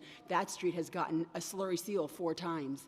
And so I am so excited to have like a map, and it's going to show the PCI score, and it's going with innovative technology, because you know that changes every day, and it's going to show the last time the street is, I'm putting this out there so that it comes to fruition. It's going to show the last time the street was done, and then it's going to say this is why we're choosing this street and not. It's going to be great, I know it. So I'm really excited about that, and I can't wait for it to see done. But Councilman Alcaraz-Vico also mentioned our public works audit, and so when I talked to Eric, he mentioned that the new director coming in, who I heard was Mike Frisbee, is going to do, that was a joke. I heard I heard he or she is going to, or they are going to look at that audit and do it internally. So I'm requesting, and this is gonna double down if my colleagues will, we would like to see what that audit is. We don't want it to just be something internal that never gets released, so I'm asking for that to make sure it comes back to council. Absolutely, Councilwoman, and you know, when we're talking about public works, I think it's appropriate to recognize that we have been recruiting for public works director and hope to make a selection by September. Razi's last day is the end of September, so you know, with years and years, decades of service, we're working to make sure that that transition is as easy as possible in this focused public works area. Yeah, and Razi's done a great job, and we're super grateful for everything that you've done for our community, and your service to our city has been really incredible. 2 requests, if we can squeeze them in the budget that we don't have. ACS, we did this CASA outreach program with some of our folks there that went door to door and knocked and talked to residents, and it's literally the best way. Like, I love that we're addressing critical calls, and it's super important, but we have to figure out long-term solutions too, and the way we do that is by building relationships. So if we can support that program, we were able to talk to over 200 families, and we saw 125 pets that were not sterilized, that we could now start building a relationship with those families. So a request to see if there's any way to support that program additionally. And then the second thing, the streetlight program was mentioned. As I understand, there's about additional capacity that the new contracting team could actually do if they were received more funding. There's 3,000 gaps, 3,000 lights in the gap analysis. If we were to fund, it's ridiculous, but if we were to fund $15 million every year, we could knock that program out in 2 years. I understand that's probably not going to happen, but if we can give even an additional couple $1 million, that would be great, because we know this is just the gap, and there's a lot more need for streetlights too. Thank you, Mayor. Thank you. Councilmember White. Man, I gotta follow that. Thank you, Mayor. Thank you, first of all, to the budget team. Y'all do amazing work. It's difficult, it's tedious, it's long hours, and so we really do appreciate everything you've done.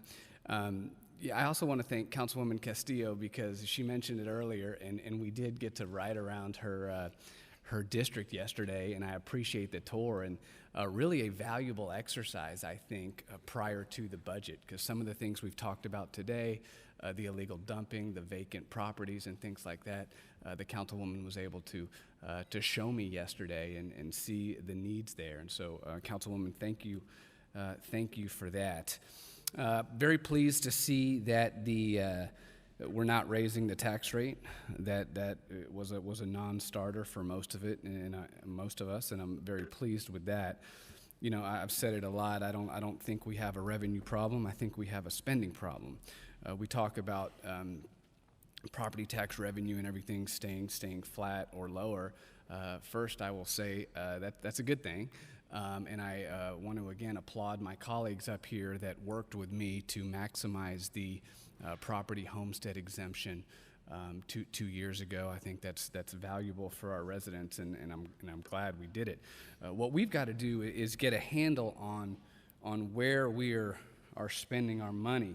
And I was happy that Councilwoman Aldrete Gavito again, said those two words, core services. That is what our residents expect to be delivered in a high quality manner, and we need to focus our dollars there on the core services. To me, and I'm going to start right off the top, well, let me say this first.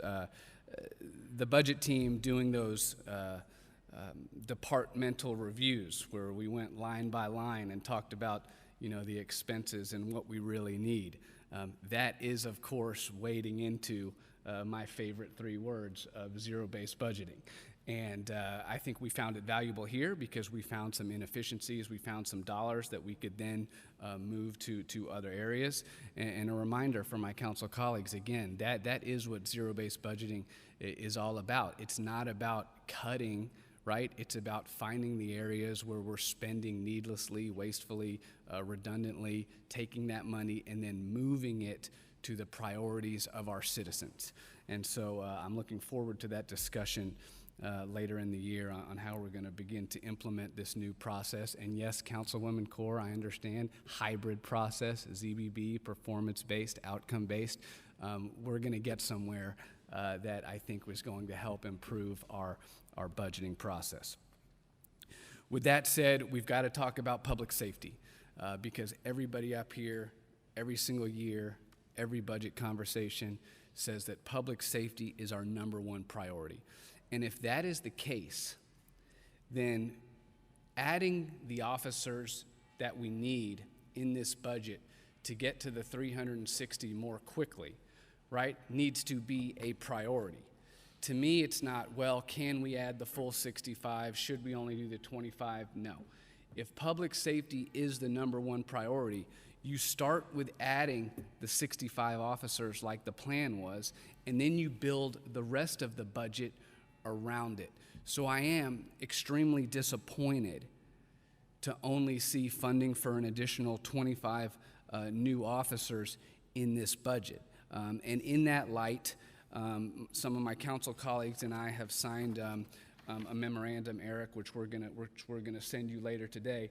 And Maria, we talked about it the other day, and I mentioned to you that this would be coming, just to ask you if we were to go from the 25 to the 65, what would that look like? Where would we move the money in the budget to accommodate the funding of those additional 40 officers? So appreciate you guys in advance looking into that, because I do think it's very important that we stick to the plan, because again, everybody will remember the plan here is to have more officers on patrol rather than on call.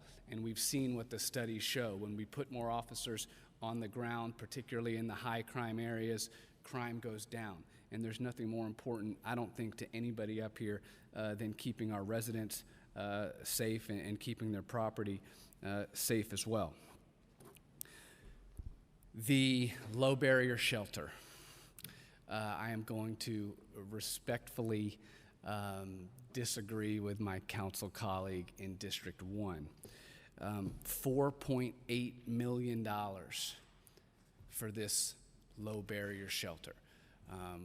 As the city manager stated, we've been doing this with ARPA money. It's now run out, and this was my fear, that now we would take money from the general fund and do that. I think it was said that this is going to serve 450 people. I would like to know what percentage occupancy the hotel has had over the last year or so. But when you look at $4.8 million for 450 people, some would say to me, well, Mark, that's just a little over $10,000 a person. And so isn't this a good investment? The issue here, though, is could that $4.8 million be spent in a different manner?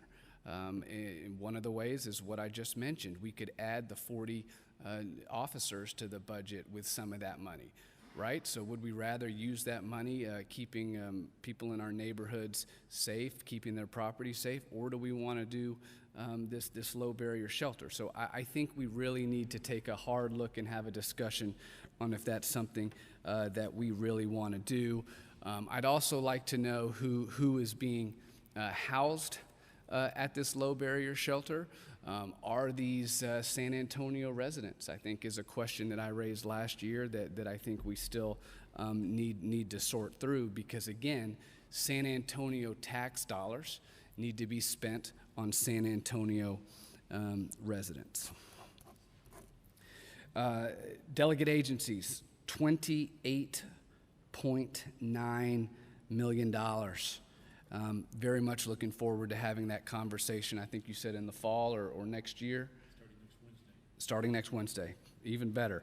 The days of every group coming to us every year, $250,000 for you, $500,000 for you, $750,000 for you, those days have to stop. We need to require these delegate agencies to show us what they've been receiving and how that money has had an impact, right? What is the return on investment for the city? And if they're asking for more money, what exactly are they going to do with that money? What results can we expect? We cannot just continue to dole out money to all these different agencies every single year. I want to echo my colleagues' sentiments on the 3%, Eric, for see what that looks like for our employees.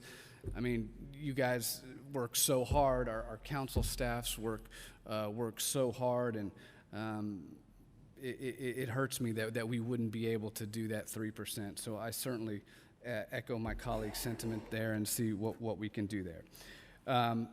Mike, I again, everybody up here has already said it. You're the man. Congratulations on the new spot. I know it's gonna work out great for you as well as for the city and the residents of San Antonio. Rozzy, I'm glad Suk mentioned it. You have been a real joy to work with over the last 2 years. Every single time I've called and needed something, you've found a way to make it happen and make it happen quickly. And what a tough job you have had. It's a huge department and so much going on, and you work so hard, and you always do it with a smile and in a manner that I know that all of my colleagues really respect and appreciate. So thank you for all your work for the city of San Antonio. That's what I have for now. I'm very much looking forward to these briefings coming up over the next couple of weeks and hearing from my colleagues about what their districts need and really trying to focus our efforts on the needs of the residents. And I'm going to say it today, and you're going to hear me probably say it 10 more times and say, Mark, you got to quit saying it, but I'm going to keep doing it. Our job when we spend our citizens' tax dollars is to determine how we can most directly and positively impact our residents' day-to-day lives, and I hope we keep that in mind in our discussions over the next couple weeks. Thanks, Mayor. Councilmember Spears. Thank you, Mayor. And I, too, want to thank City Manager Walsh and the whole team. I know this is a lot of work and effort, and I think you've laid a great foundation for us to work from. I do believe our budget discussion does need to go back to basics, and this means focusing also on our core services, which a lot of my colleagues are saying that they, too, care the most about. These core services impact the quality of life for all of our residents, and they must be and remain the top priority. As San Antonio is growing, we do have a greater demand for our essential services. I'm just going to say it, I want the 100 officers still. To me, the 65 is the floor. We need 100. Let's get the 100. And so I'm asking that we look at increasing our police recruitment numbers and expedite getting to that goal of the 60% of proactive patrol officers. I also want to see that we are adding additional squads for the fire department. These are investments that keep our neighborhoods safe and connected and thriving, and what my residents are asking for and, quite frankly, deserve. That being said, our personnel are who make these services possible. Every mile of the streets that are paved, every 911 call answered, every code enforcement visit, and every park that's maintained depend on the commitment of our employees. So I Their contributions to the quality of life in our city are invaluable, and I support that we find a way to keep the employee COLA adjustment at the 3%. Cost of living increase does not keep pace with inflation means that our employees are effectively earning, I'm stumbling over my words, effectively earning less money year over year to remain with the city, and that's just not right. They are doing so much to serve all of us. With regard to ARPA dollars, I think we need to be mindful that these dollars were meant to be spent on one-time expenses and not meant to sustain programs and projects. So I'm asking that we please review and prepare information regarding any programs that are reliant on ARPA dollars and address how we can minimize any impact on our general fund. And further, how can we redirect our dollars to core services in a more fiscally responsible way, realizing that this may mean we rework and eliminate programs or initiatives that are reliant on ARPA dollars but cannot sustain themselves, or that we find are inefficient or ineffective.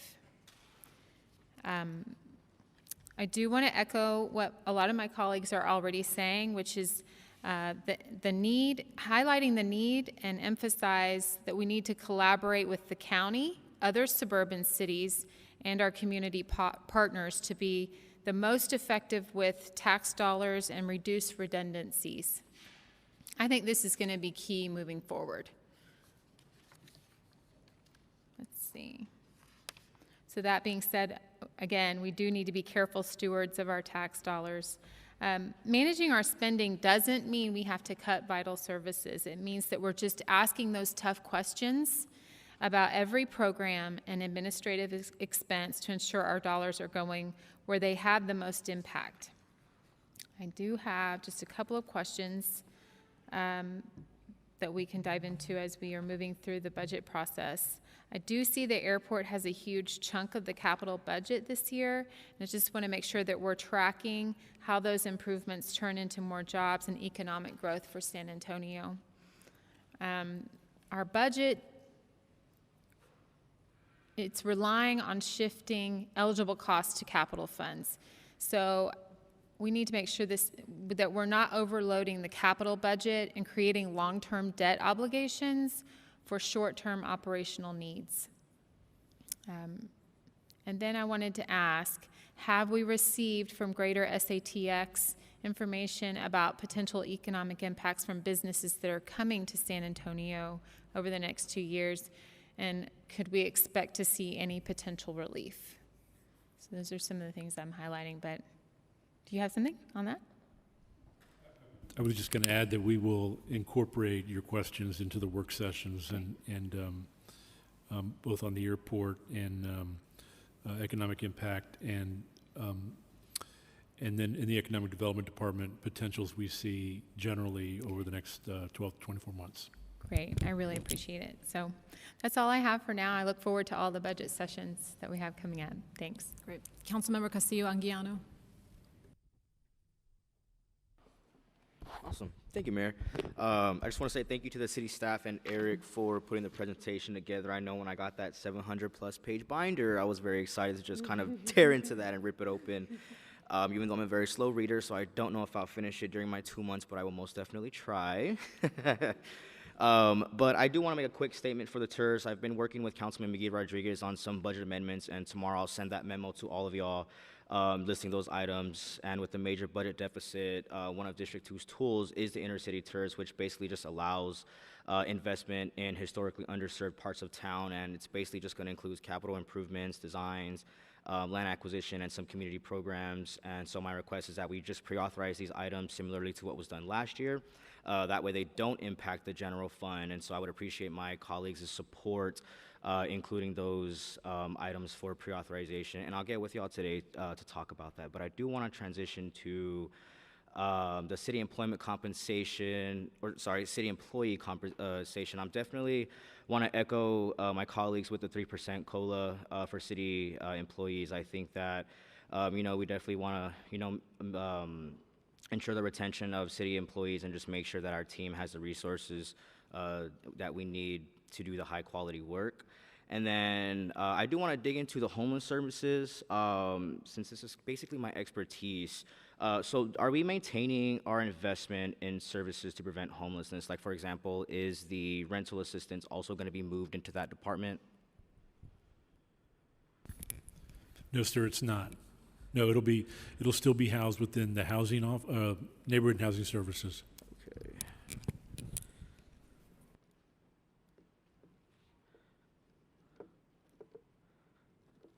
Okay. Okay. Thank you for clarifying that. And then also, I guess I wanted to know what the plan was for encampment sweeps and where we are planning on placing houses, folks, because I know that we kind of can't just pick them up, move them without a plan in place. And I know that there's only 28 detox beds available in the county, and I think we should maybe look at investing more in this area, or if possible, relocate some of that funding that we give to nonprofits to add to that care, because not a lot of folks want to go to Haven for various reasons, and so it's kind of difficult for us to forcefully pick these folks up without their, I guess, approval. So I'd be really interested in looking at that. And I don't think that encampment sweeps are helpful, and I think that they only cause more harm in our communities. This is the community that I work with, and at Thrive I see it firsthand that forced displacement and property seizure can just strip people of their essential necessities like tents and sleeping bags, hygiene products, medication, and important documents like IDs or birth certificates. And when it comes to encampment sweeps, most often these items are damaged or lost, which can be pretty devastating and traumatizing. And sweeps just also disrupt social networks within those encampments, leaving individuals just more vulnerable and isolated. And this can definitely make one's mental health worse. And I know that there's also a health concern like lack of access to water to use the restroom or shower, which can eventually cause chronic or infectious diseases, sometimes leading to death. And sweeps are just often most violent in that law enforcement does not come in a compassionate, holistic approach and is often more hostile towards our own house. I've witnessed it with my own eyes, so I can attest to that. And I don't think that sweeps are, or I should say that I think sweeps are not, or are a waste of city money, and that I don't think that this addresses the root cause of homelessness, like a lack of affordable housing. And I know that they're also costly. I actually did some deep diving and found that the average cost of sweeps was about $1,600 to $6,000 across different nations, across different cities in the nations. And I guess I wanted to see if we know what the average cost was for encampment sweeps here in San Antonio, or can we find that anywhere? We'll provide that at the work session for human, actually that work session is next Wednesday. So we'll include that average cost. Awesome, perfect, thank you. And then do we know if our current outreach workers receive hazardous pay? And if not, I definitely would like to advocate for higher wages for the outreach team because they work super hard and they do a lot of work that's trauma informed, and it's also mentally and emotionally draining. And I know that we have a very high turnover in these homeless outreach positions that impacts our ability to respond to folks experiencing homelessness and our ability to address the concerns for homelessness. So I think that we need to retain the quality folks in these positions who can build the relationships with folks living on these streets, and those with relationships we can build trust and just help more people feel safe to accept acceptance. And then I did want to transition to police changes, and I know that this is a little tough to get into because I know that considering the police budget is difficult to cut back, but I guess I want to look at reducing our investment here, because every time we hire new officers, we lock ourselves into future investments required by the CBA, and when residents respond to surveys, we need to make a distinction between crime reduction and policy response time after the crime occurs. And so if we are concerned with maintaining a reduction in crime, then we need to continue our increased investment in the Integrated Community Safety Office, which works to bring about the holistic approach to reducing crime in our neighborhoods. And so I guess my question is, do we know if we're going to increase our investment in this department?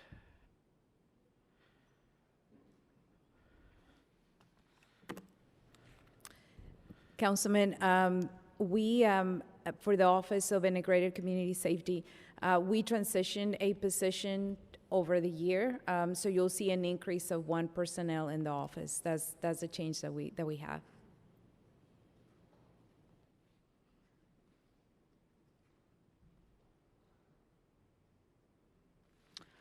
Awesome. Thank you for the clarification. And then I do want to lastly echo Councilwoman Castillo's on the absentee property fee. I guess I wanted to see if there was a max fee that we can charge.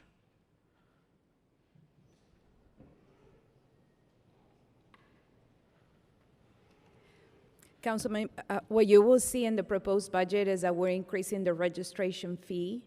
And Councilwoman Castillo had asked about the fine, and we'll cover that next week. My understanding is 500 is the max by state law. So today, we can go up to that amount. Awesome. Thank you.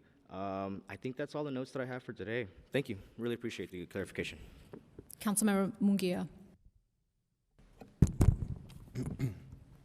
Again, thank you to the budget team for all the work in preparing this. And there were so many times I passed by and saw Maria's car here along with everybody else's late at night. So thank you all for all that. Just a couple notes for ACS. I saw we did have some critical call response time, which was pretty high. And I'm hoping in the presentation for that department, we do see the non-critical call section, because I know that's another piece that, a lot of our residents are still asking about. And also, hopefully we can get to that point, but we can talk about the D4 ACO position. That's something I brought up before. I think it was districts 1 through 5 had a district-specific animal care officer. And I think those have been reassigned to cover the critical call load, which is great, but I want to know a timeline when we might expect those to come back to our district. Also echo the comments on civilian compensation. I was actually at a HOA meeting last night, and there's a civilian employee who said, you guys can give us 2%, but our health care is going to go up 5%, and it didn't make sense to him, right? So I think we got to do better up to 3%, especially considering that. I will also echo the personified health benefits inclusion. I know a lot of our employees do extra steps during the day just to get up to a certain level to add something to their HSA account. So I think that's very beneficial for our our employees. For the fire department, I do support, of course, the 2 extra squads for support, and I'd like to know the 2 stations I think y'all talked about adding that to. Fire Station 10 and Fire Station 21. Okay, where are those? Fire Station 10 is over there by Little Flower Church, and Fire Station 21 is down here off of South Flores. And we'll have a new fire station a little bit further down the street here in about a year and a half. Okay, great. I think that's very important, and I know last fiscal year we were able to get an extra squad for the south side. I want to make sure that's maintained because, as you know, D4 does not have a hospital right now in operation. So that is people's emergency line is the fire department. I agree also with the streetlight gap. I'd like to see when we get to that point where we are on that status, and also looking at the procedures for right-of-way authority, because the electrical lighting necessitated right-of-way entry, especially for trenching. The solar lights do not. So it's effectively the same work we do with sidewalks, which we do not require signatures for. So that could be a faster process to get these done quicker if we're still doing the old system versus what we could do with the new system.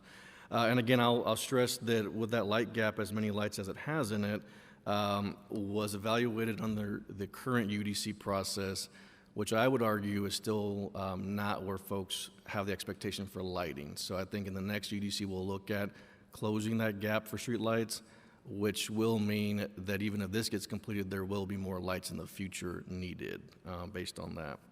And the budget presentation, does it include CIP funding for each district that we typically get? No, sir, it does not. Okay.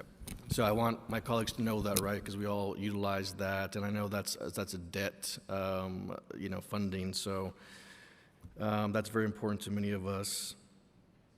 And on Public Works, I have to say again, thank you to Razi. I think you're probably the happiest person in the room right now, based on your time. And look forward to working with you, Michael. I think we'll give you a task force for Public Works since you're really good at those. And again, when it comes to the low beer shelter, I would say to my colleagues that have some concern about that, we should definitely look into it. I would say that when it comes to low barrier shelter, that is 100% zero income going into that development, which is why it costs so much to do that. When you look at other affordable housing projects, right, 30 to 60 to 80% AMI, there is still income coming in to finance that project. for homeless shelters, there is no income at all coming into that. So that's why those projects are very expensive to do, and I think we should do, of course, our due diligence to making sure that's a good investment, but we don't have enough. And I'll tell you right now, most of this is concentrated in the center city. And so when you have folks in my district at the edge of the city bordering the county, they're not going to go downtown to the hotel here, right? So we do have to kind of look at some mobility when it comes to shelters, and I think there's some good ideas on that. And when it comes to the police, which a few folks have mentioned, the 60-40 plan is what's informing the growth of the police department currently, and I know that was something that was passed, probably the last council. Technically, there are 6 new people sitting up here that haven't had the benefit to see that plan or the details of that or what's been done since that's been enacted. And we talked about the proactive plan that UTSA did that we've been undergoing. It has been my understanding that the officers who have been doing the proactive work at those hotspots have been safe officers, which this is adding to patrol, which is not safe. So these are not officers that are doing that program. So when we get to that presentation, I would hope that we have more information on that. I'd also like to have more information on where we are with the core team, because as we're talking about mental health care and mental health services, and unfortunately tragedies that continue to ensue with folks experiencing mental health crises, that's extremely important. That goes hand in hand with the work on our homeless outreach. So I'd like to see that. And last night at the HOA meeting, someone else brought up the SAPD Explorer program.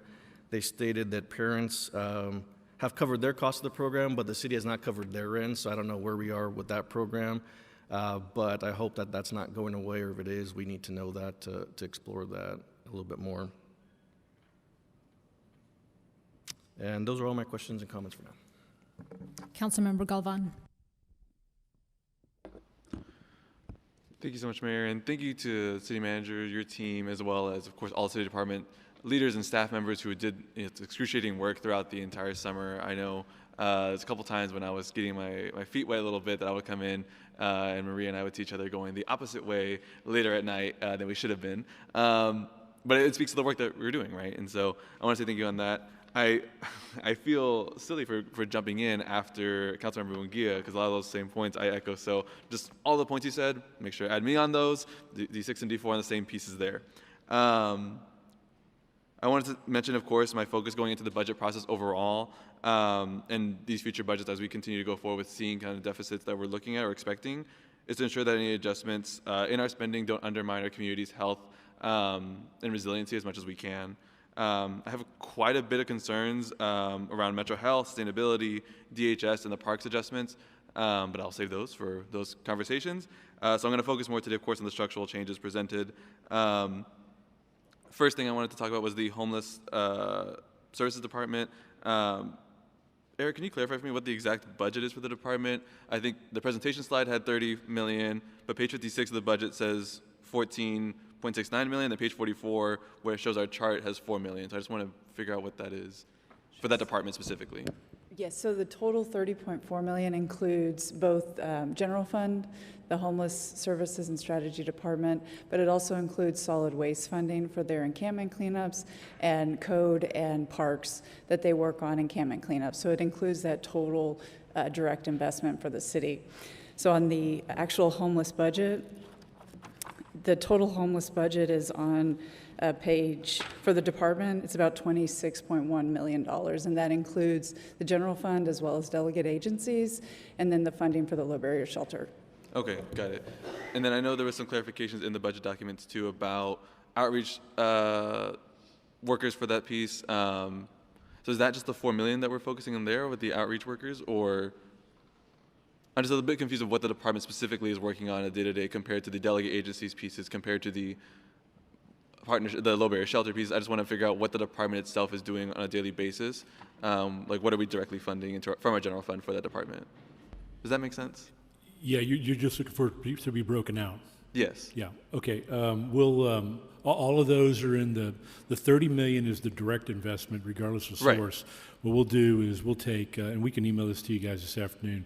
we'll take the portion that's in the homeless services and strategy office and break it out between outreach, the nonprofit support, the low barrier shelter. That's what's making up that 20-some-odd $million. Got it. Yeah. Thank you so much. That'd be super helpful. I think upon first glance of looking at it, I was a bit concerned about if the scale of investment for homeless services strategy for the 7th largest city in the United States is $4 million. I think we're in deep trouble of actually addressing this piece.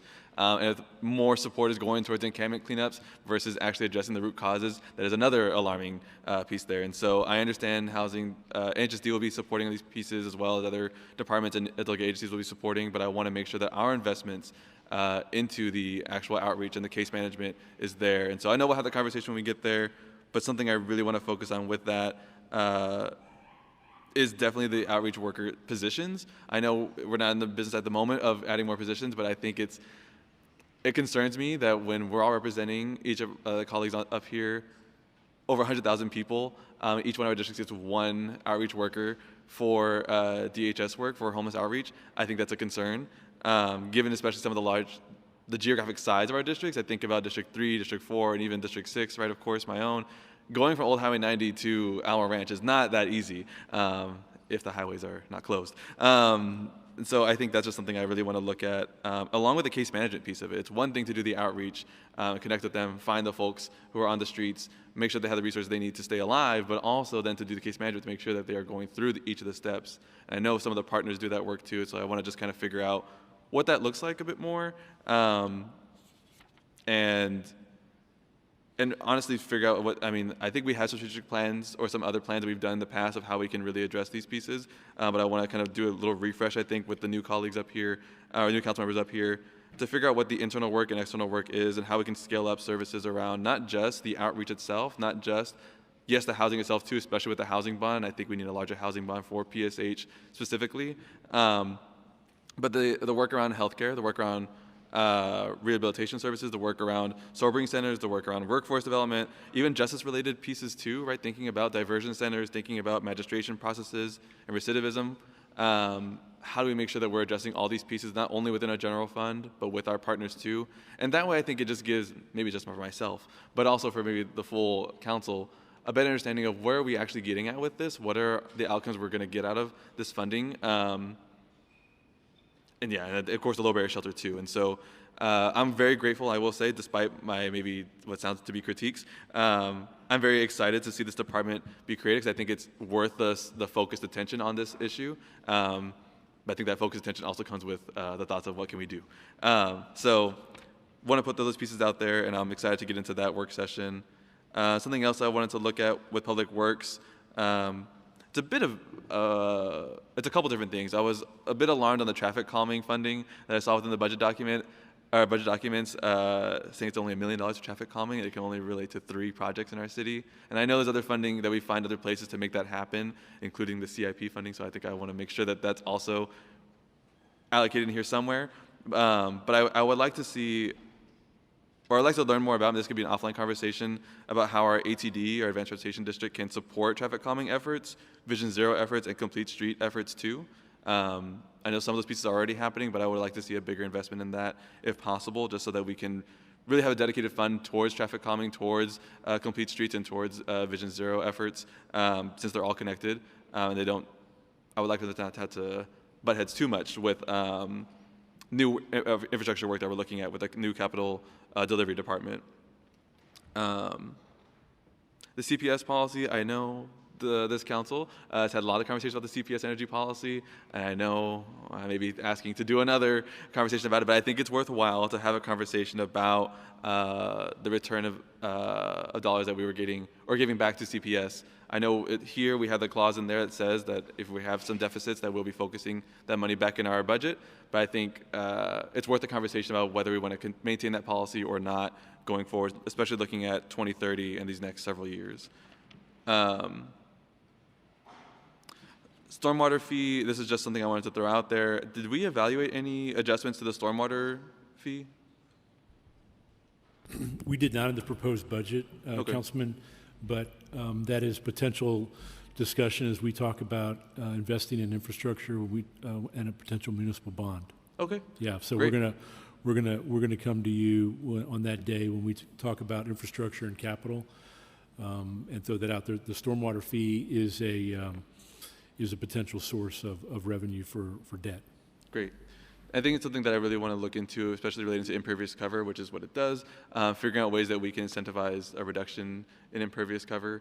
And if it helps us with our drainage pieces all across the board, let's absolutely figure out ways that we can do that without, of course, it being too much of a burden on residents and non-residents alike, or non-residential ratepayers. The cost of living adjustment, absolutely support Councilmember Castillo's request on the 3%, as well as my other colleagues who supported it, as well as the mayor's piece on looking at a different kind of scaled view on it. I think that's worthwhile taking a look at and just evaluating our options for 3% and even the 2% too, to see what does that money look like if we scale the COLA rather than an across the board approach. I would also like to see added dollar amounts in the presentation about that, seeing what that would look like for our employees. Maybe we can break it out in different pay scales or pay ranges. I think it's just it really helped put in perspective what the premiums would look like. When Eric, you brought that up, I mentioned the kind of cost that it could look like with $5 or $32 or et cetera. So I think just seeing those numbers would be more helpful than the percentages sometimes. Let me see what time I got. Okay. One other piece I wanted to mention was the property tax relief. I know I mentioned this in my budget goal setting comments, was looking at if there's any data actually, before we look at different approaches, is there any data that we have on the household income for recipients of tax exemptions? There's not currently. I would like to see that. We'll have to look about that, Mayor. Sorry, Councilman. I don't know if we have access to that information. We could make we've got probably the assessed valuation of those households. Right. And we could probably work with the appraisal district to geolocate it, obviously. So we'll look into that. That'd be great. I think I just want to make sure that we are doing these kind of relief efforts that are more targeted for folks who desperately need it versus folks who maybe can't afford a bit of an increase in terms of the rising cost of living here in our city, and as well as property tax evaluations. I'll save that one for a little bit later. I spent most of my time, I think, with some of the critiques and concerns, so I want to also mention my support for things. I know I mentioned the public works changes, very excited for those pieces. The focus on vacant lot and building fees are really great, something that I really want to see done. Homeless Service Department, again, supporting that new effort. The fire support as well with the enhanced squad units. I believe I also saw in the budget document that Fire Station 44 in District 6 will be getting some of those improvements, so that's very exciting as well. If not, let me know. We can have that conversation later. ACS, absolutely glad to see that there is more support and continued support in that department. I know it's very much needed. And I definitely want to mention Councilmember Munguia's point about the kind of dedicated officers within ACS.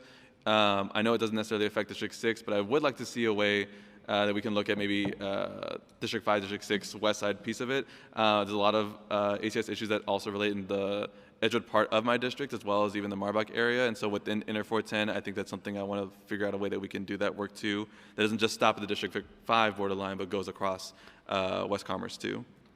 Definitely support Councilmember Corr's point on the further neighborhood outreach. That's something that I was able to do and very happy to have done as a staff member. I'm excited to get back out there. I know my staff are always cautiously reminding me that we need to make sure we're ready to go when we go back out to neighborhoods, but I am more than excited to do so and help out where I can with that too, personally. And then, of course, as well with the street lighting piece, making sure that we are identifying ways that we can fund those pieces for street lighting too. And I think I got all my comments in just in time. Councilmember Viagran. Thank you. Can y'all hear me?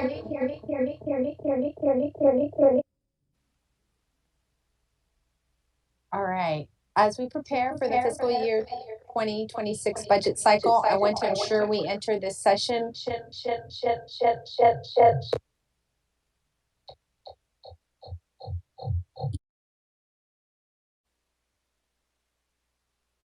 as we prepare for the fiscal 2026 budget cycle, I want to ensure we enter this session with a clear, disciplined game plan.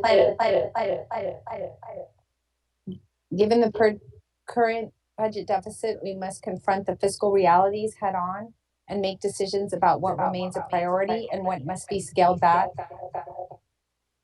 or unfortunately eliminated. Crafting this budget requires tough choices and thoughtful conversations.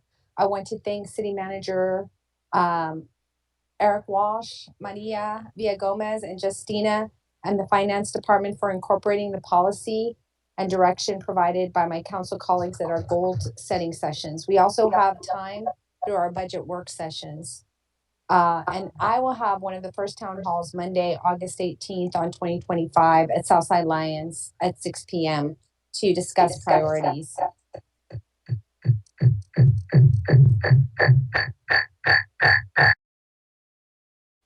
Yeah, you can come back to me. Thank you. Councilmember, can you hear us?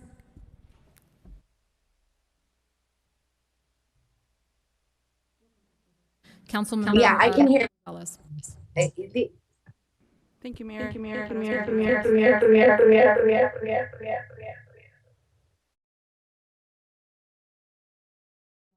Budget. I'm glad to see that the city has identified redundancies and cut back where necessary without affecting city services. I echo the city's guiding principles to protect essential and mandated services, minimizing the impact to vulnerable population, and avoiding long-term risk. I know that as we begin this 30-day review, I want to set clear expectations on behalf of my residents in District 8. That is first and foremost that we ensure that our core municipal services, police, fire, infrastructure, housing, are fully funded, staffed, and accessible to residents without any increase in our tax rate. So I have a couple of questions, or a few questions and comments. The revamping on the street maintenance program, will that continue to come back to full council? Okay. Yep. Not through any We'll- committee? No, we'll solicit, we'll do the report, and then recommendations from the consultant or whoever we rely upon will come back to the full council. And does the increase in the, just to confirm, does the increase in the firefighters include more personnel for their heavy squad units? Yes, the 2 enhanced squads that are being proposed include the addition of 12 new fire positions to go along with 6 at each of the enhanced squads. And then I think you mentioned earlier the funding to cover some of those smaller additional infrastructure needs. Is that correct? Well, we have a deferred maintenance program that keeps up with all municipal facilities, including fire stations. The example I gave was that with the number of facilities we have and square footage we're responsible for in the fire department, that needs assessment of our facilities to identify how we can prioritize and identify those things that need to be done at the fire stations. Or in the case that maybe fire stations, the consultant may come back to say, stop spending money on that old building, you need to replace it. Okay. I know in District 8, Fire Station 34 and 37, I know 37 is right on my way home every day, so we're supposed to get some much-needed drainage work there. I think And we've sewage tried work. multiple times, so. Yeah, and some sewage lift station work there. Okay, and I know there was talk about fencing around the firehouse and on Firehouse 34? 34 and 35. Yeah, okay. 34, 35, okay, thank you. Let's see, wanted to echo District 1's point, making sure that the hiring freeze doesn't create any delays in our permitting, and also supporting her interest in looking at any of those fine increases for illegal dumping. I know that we want a safe community, but also as a clean community, so I know that's what District 8 residents are looking for. As far as the tabletop exercise, the community stakeholders, will council have an opportunity to review or recommend any stakeholders to that group? Yes, ma'am. I think we need to frame out a little bit about what that tabletop looks like and who's involved, and lay out a potential scope, proposed scope. And certainly I would envision the council weighing in on that scope. But frankly, I'd also like to be able to have the conversation with Ed Bonos at UHS and Jolene Jameson at Center for Healthcare Services to get their thoughts on what would be most productive for all of us. Okay, thank you. Let's see, I think I also want to support, knowing that our professional departments will be most impacted, I want to make sure that I support the civilian compensation increase to 3%, like many of my colleagues have mentioned. And considering the federal cuts that we're seeing, I'm supportive of maintaining funding to our delegate agencies. Also want to make sure that Mike Shannon, you've been mentioned a number of times here, so I welcome you to District 8 to share the news about your new role. I know District 8 residents will be very excited to hear that we have a department that is focused on delivery time, communication, community engagement, when we talk about those big capital projects and bond projects that are so valuable to our community. So congratulations on that. Let's see, I want to, last but not least, I think there's also some, UT Health approached us about, we've talked about mental health services. UT Health approached us about a new opportunity for wellness and transitional care clinics. I don't know if if they've mentioned this to you at all, but related to our first responders' mental health support. No, ma'am, but we can follow up. Okay, yeah, if we can talk offline about that one. Let's see. I think that's it. I mean, for me, it's really, we've stated this before, we are living in unprecedented times. We're seeing cuts everywhere in federal programs and jobs and social services, which really reaffirms my belief that everything starts and ends with local government and the work that we do here every day for our residents. So I look forward to working with my colleagues over this next 30 days to bring a budget that, bring back a budget and approve a budget that protects and strengthens our essential services, that makes sure that we keep residents safe, clean, and connected. Thank you. Councilmember Castillo. Thank you, Mayor. I wanted to chime back in to express support on the importance of county relations, as Councilwoman Spears emphasized. Oftentimes with many of the delegate agencies, particularly around homeless services in District 5, we've had conversations about the contribution of the city as well as the county, and in terms of services being provided to San Antonio residents versus folks from outside of city limits, to understand the contribution and expectation we should have from the county as well in providing services. So I think there's lots of value in that coordinated effort. I know our service providers do have that conversation, but I think a more robust agenda in terms of what our expectations are and what metrics we'd like to see would be of value. In terms of the illegal dumping and enforcement, my understanding is we had set aside some funding for some monitors. Do we know when those are anticipated to be put out? Because my question and concern, even with the increased fines and fees, is we need to ensure that these fees don't remain uncollected, right? So we're increasing them, but we also want to make sure we're receiving them. So one, right, do we know where those trailers are and when can we anticipate them being put throughout our community? But also, right, for us to consider and think about how we're going to collect those additional fines and fees. In terms of public safety, I share the similar sentiment as the points rather that Councilman Munguia raised in terms of let's ensure that we're being intentional. Safe continues to be what our constituents request, and if that's not what's being proposed, I have concerns given that we have been working towards and through the UTSA plan. So let's ensure that we're being consistent, not picking and choosing which pieces of a plan that we move forward. In terms of the arts department, I'm not quite sure, but Eric, if you could share, is this a policy discussion or a budget discussion in terms of increasing the HOT contribution to the city's arts department? It's more of a budget conversation, Councilwoman. Yes, ma'am. Because that's something that I would like to see is for us to reevaluate the HOT contribution to the city's arts and culture department, right? We are a city that's growing. We keep continuing to incorporate pieces of the county into the city. And what we hear is the expectation, desire for more art pieces. We know that's a huge economic impact to our city. It creates jobs. And we need to ensure that our arts department is adequately funded. I know they do a great job with the budget they have, but I know what I hear from District 5 residents and folks throughout the city is they want more support to the arts department. So I'm hopeful there's support for that. And then, of course, the CIP funding, this is a bucket of funding we've used to improve infrastructure in District 5, particularly around newly redistricted areas that just have a lot of failed streets, sidewalk gaps. So it's something that I would like to see incorporated in the budget with the upcoming conversations, because it's allowed us to meet so many needs, from providing shade structures at our parks for our kids and at our senior centers, as well as improving the streets and sidewalks in our community. This is something that would drastically negatively impact impact District 5 residents if we don't see it in the upcoming budget. It's essentially telling our residents, yes, your taxes are going up, yes, your CPS bill is going up, but your expectation of a sidewalk is going to have to be pushed further back, and I believe that's unacceptable. So I'm hopeful that we can revisit and implement CIP funding back into the budget. Lastly, in terms of the points that my colleagues have raised around homeless services and our outreach workers, again, right, this is something we see evident, whether it's the Project Marvel Able City survey or the budget survey. Homelessness is a priority. Grateful to see that Mark Carmona will be tasked with deploying the services and tracking all that really important information.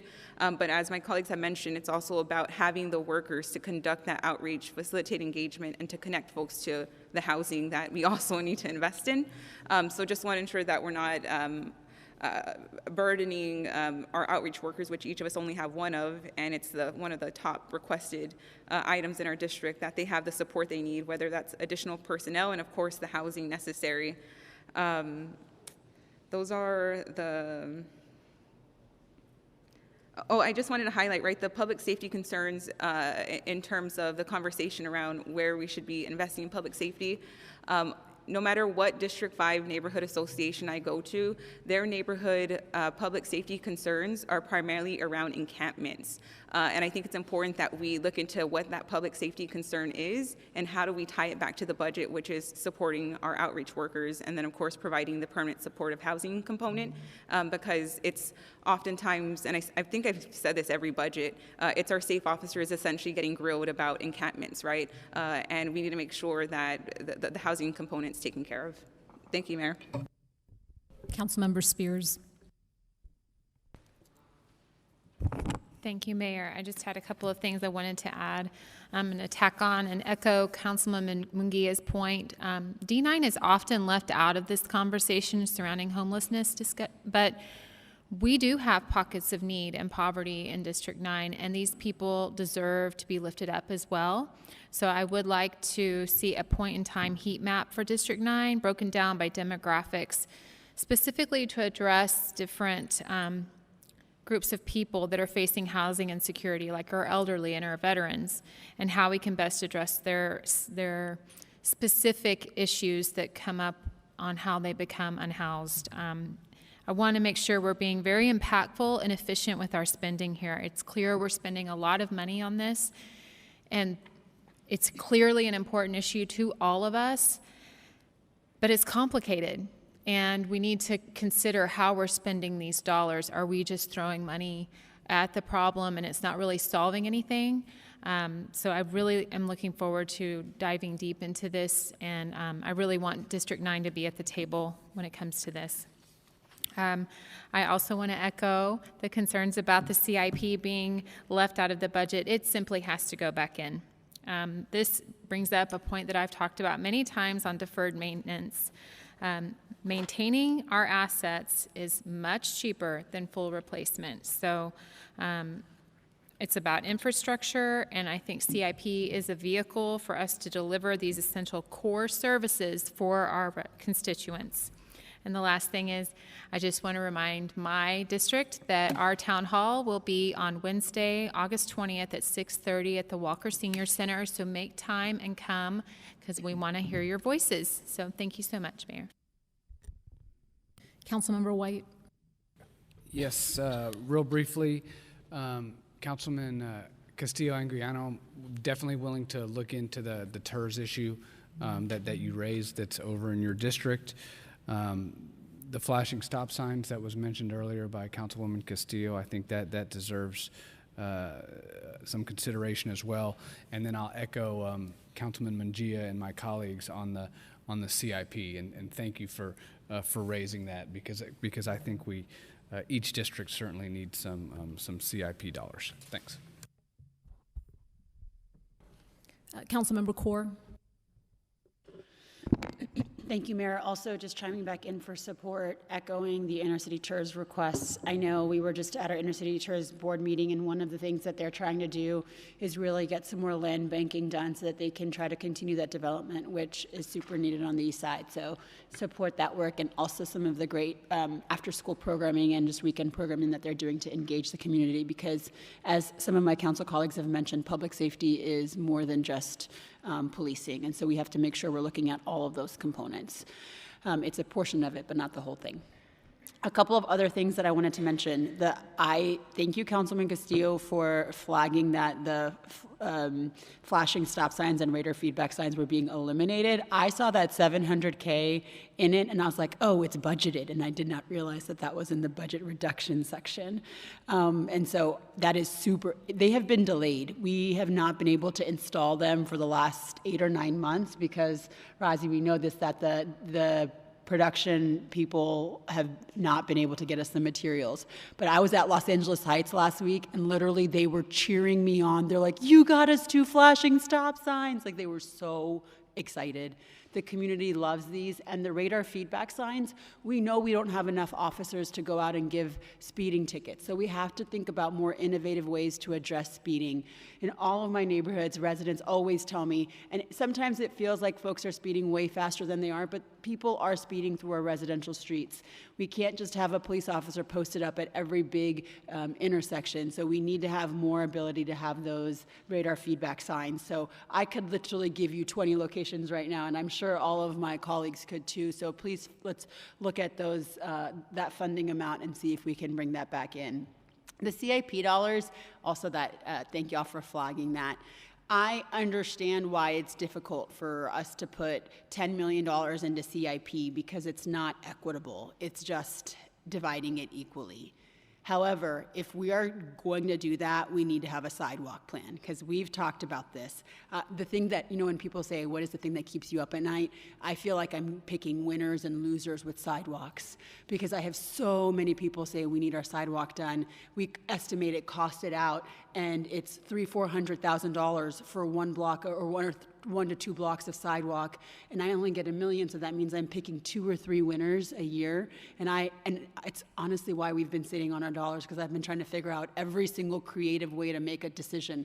1/4 mile radius to a school, 1/10 of a mile to a bus stop, 1/10 of a mile to a university. Like, I've looked at all of those data points to try to make decisions on these, and we still have over 300 projects. And Eric tells me you got to make these decisions, and I understand that, but we need a sidewalk plan. So if we're going to take this out, we need to figure out what our sidewalk plan is going to be, because I don't want to be the one making the decision, but I need someone to be able to say, this is what we're doing to ensure that every single resident in the city has access to a sidewalk, the ones that want them, because I know some of our suburban neighborhoods choose not to have them. But Eric, are you going to make a comment on that?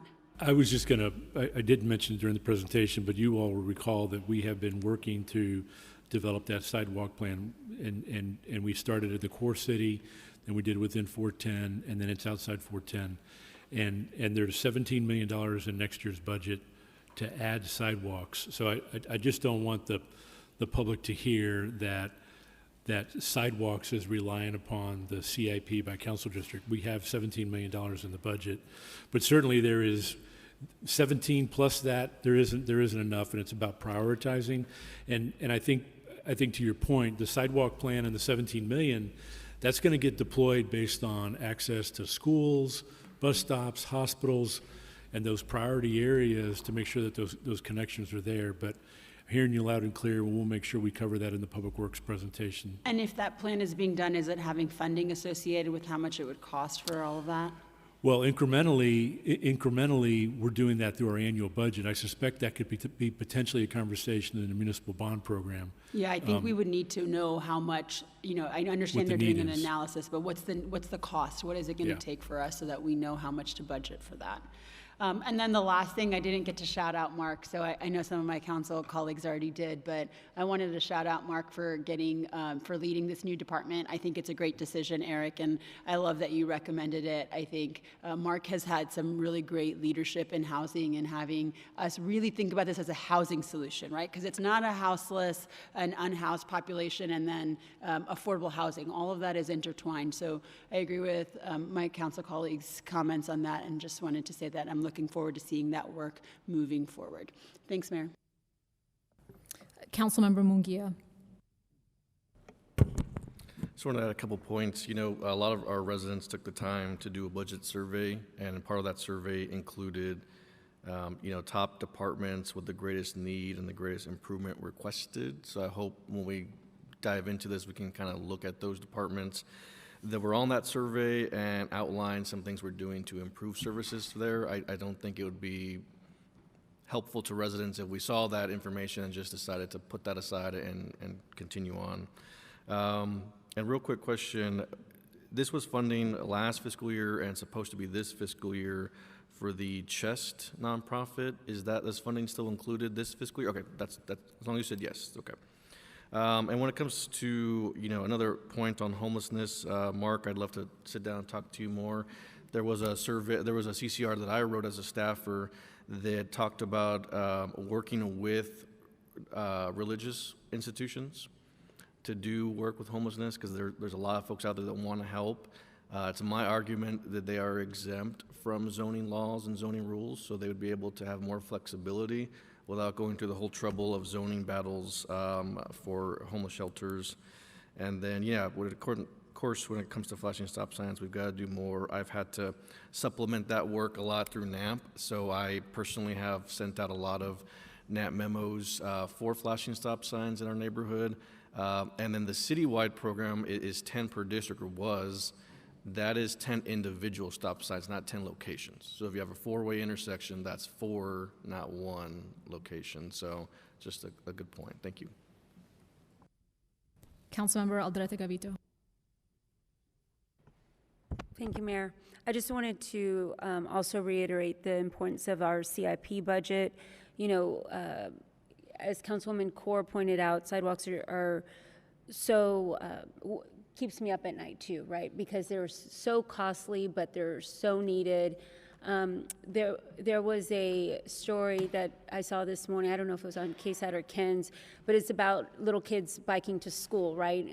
And how we need to have safe streets so kids can bike to school. And it actually touches on Councilman Galvan's point about safe streets, Vision Zero, all of this stuff is intertwined. And so it's imperative that we have our CIP budget, because that is how we deliver on these crucial projects for our residents. So just wanted to echo my sentiments there. Thanks. Councilmember Galvan.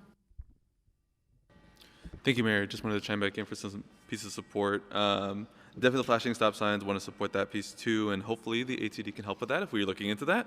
And also really want to shout out Councilmember Castillo for the piece on increasing the hot piece towards more arts and culture, something that I missed in my first 10 minutes because I have a idea that I want to run by staff soon with the CCR about an Office of Music and Film to figure out ways that we can continue supporting the local contributions to film and music here in our city. And I think that's a great way to do that. But that is a policy conversation, to be a bit more of that. I know City Clerk is doing some stuff with that too. So we can always do dual efforts. But making sure that's properly funded and has the good pieces there to continue that work. The last thing I wanted to mention was something I promised at my last ACS headquarters visit, which is I wanted to make sure I'm shouting out the marketing team for ACS to continue doing what they're doing, and that it's just an incredible piece of making sure that we're getting the services out there to our community, getting people to know what's going on there. And they're just incredibly creative, and so it's something that my team aspires to, as well as my personal self, on how to make sure that we're marketing the things that we do as City Council. But just wanted to make sure I fulfilled that promise of the folks that I talked to there. Thank you. Great. Have all members that wanted to speak spoken? Okay, great. I think you heard today, Eric, quite a bit of interest in plussing up some services, whether they be core or not core. I would reiterate to my colleagues, well, let me just say thanks again to all the hard work. We have an opportunity, actually, not only in these sessions, but also as part of our ongoing discussions about economic development efforts to set ourselves up for success, not only ourselves up for success, but certainly the council that'll sit in this seat in 5-10 years from now, when we look at things like not only the return on investment of city-initiated tours, or whether you're looking at the economic development initiatives that we provide for private entities, and certainly as we are thinking about the ongoing discussions with the Spurs and things like revenue sharing, all of those things which would go to help strengthen our general fund. So whether you're talking about COPS or a sidewalk plan or the arts, we can help not only be cognizant of ways we can strengthen that. So I look forward to a very thoughtful discussion with my colleagues in this day, though, about potential offsets, given where we are, the hard work that has been done to get to where we are, and there's frankly just not a lot to give. Okay. Eric, do you have the council direction that you need? Yes, ma'am. We're going to be ready on Tuesday. Great. Okay, let's move on to item 4, which is 4 action. City Clerk, please read the caption. Item number four is an ordinance setting the city's proposed maintenance and operation tax rate at 33.009 cents per $100 of taxable valuation, and the city's proposed debt service tax rate at 21.150 cents per $100 of taxable valuation as recommended in the FY 2026 proposed budget. There is no increase in the city's property tax rate. Madam Clerk, do we have members of the public signed up to speak on this item? We have one member of the public signed up to speak, Jack Finger. Okay. Mr. Finger, you have 3 minutes.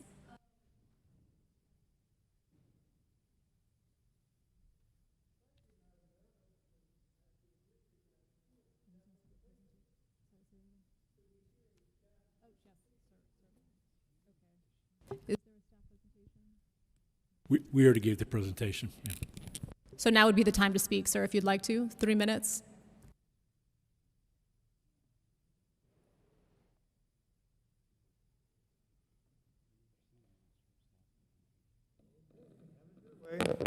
Madam Mayor, other members of our illustrious San Antonio City Council, for the record, my name is Jack M. Finger, and upon hearing the earlier conversations and upon hearing looking at the backup documents, I decided I would use some audio visuals here to kind of help me offer my remarks here.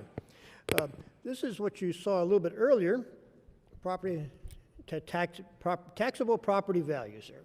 Okay, you look at toward the bottom of that page, it says city's rate remains at 54.159 per $100 valuation. Well, we had heard rumors that we were going to get a tax cut. Very minuscule, mind you, but still a tax cut, maybe 0.00001% or something. But no, we could not even get that from you, the city council. And so now if you look further up in the middle of that page in yellow, it says base values, estimate to fiscal year 2025. That means that the average property tax owner, his property tax bill increased about 2 or 3%. 2.67%. And further on, and later on for the future, your experts are predicting that in parentheses, when it says in parentheses 0.9%, somebody's expecting a recession. Or a lot of people to move out of their homes and have a lot of vacant housing around. Yes, that's what we are being faced with. But see, in other words, our tax bills have increased even though you advertised no new taxes there. Mr. Audiovisual Man, turn the page if you would, the very next page. There you go, property tax relief it says. Now you're going to say, well, Jack, we give property tax relief, but not really. If you look at those various categories, homestead exemptions, over age 65, disabled persons, child care, those are just a very small fractions of the big revenue that you have. The average taxpayer, we don't get anything decent. We really, if you really wanted to give us a decent tax cut, it'd be more than just a 0.000. You'd actually give us something like 10% tax cut to compensate for all the tax increases we've had over the last 10, 20 years or so. Continue the next page, Mr. Audiovisual Man. Yeah, and if you really want to give us something good, why don't you give us back our CPS tax money that essentially goes to the city? Or even better than that, give us our sales tax rebate. I mean, shucks, why not? Huh? You really want, this is how we, the taxpayer, get money to put back in our pocket to spend on things for the city, which you will in turn get more money from there. Thank you. Thank you. Is there a motion and a second for approval? Second? It has been moved and seconded to approve item 4. I know this was discussed with item 3, but is there any further council discussion? Great. There being no further discussion, there's a motion and a second for approval of item number 4. Please vote. She's not joining us. She's not joining us. Okay. Okay, the motion carries. Let's move on to item 5, which is for action. Madam Clerk, please read the caption. Item number 5 is an ordinance setting the date, time, and place for 2 budget public hearings and 2 ad valorem tax rate public hearings. Madam Clerk, do we have members of the public signed up to speak on this item? There's no one signed up to speak. Okay. Is there a motion and second for approval? Okay, great. I know this was discussed with item 3, but is there any other further council discussion? Okay. It has been moved and seconded to approve item 5. There being no further discussion, there's a motion and second for approval of item number 5. Please vote. Great. Motion carries. The next item is City Manager's report. Eric, do you have a report today? Yes, ma'am. 2 items that I wanted to share with the council. This summer, here recently, Metro Health received 2 national awards from the National Association of County and City Health Officials. One in the Model Practice Award, and specifically around the department's initiative around employee engagement and an employee engagement leadership program. And the second was a Promising Practice Award, which focused on Metro Health's work with the Resource Center at Villa Coronado, and was earned for its community-driven approach to addressing food insecurity in San Antonio. So those submissions undergo a pretty rigorous process and peer evaluation. So I wanted to congratulate Dr. Jacob and the entire Metro Health team for that recognition. And then lastly, Mayor, just a reminder for the council, the first day of school for our 4 pre-K for SA schools is Monday, August 18th. If you haven't been to the first day of school at one of our pre-K centers, it's pretty amazing to see nearly 2,000 students show up for the first time. A lot of excitement, and in other good news, the pre-K for SA did open up applications for infants and toddlers on Friday, August 8th, and we'll be opening our new South Center with this year's school year. So if you're interested in attending or showing up, please reach out to Dr. Bray or myself or Alex Lopez. But it is certainly exciting to be there on that opening morning. That's the report, Mayor. Thank you. Congratulations to Dr. Jacob and Dr. Bray. Godspeed. Thank you, Eric. That is the conclusion of our business. The time is now 12:11 p.m. and this meeting is adjourned.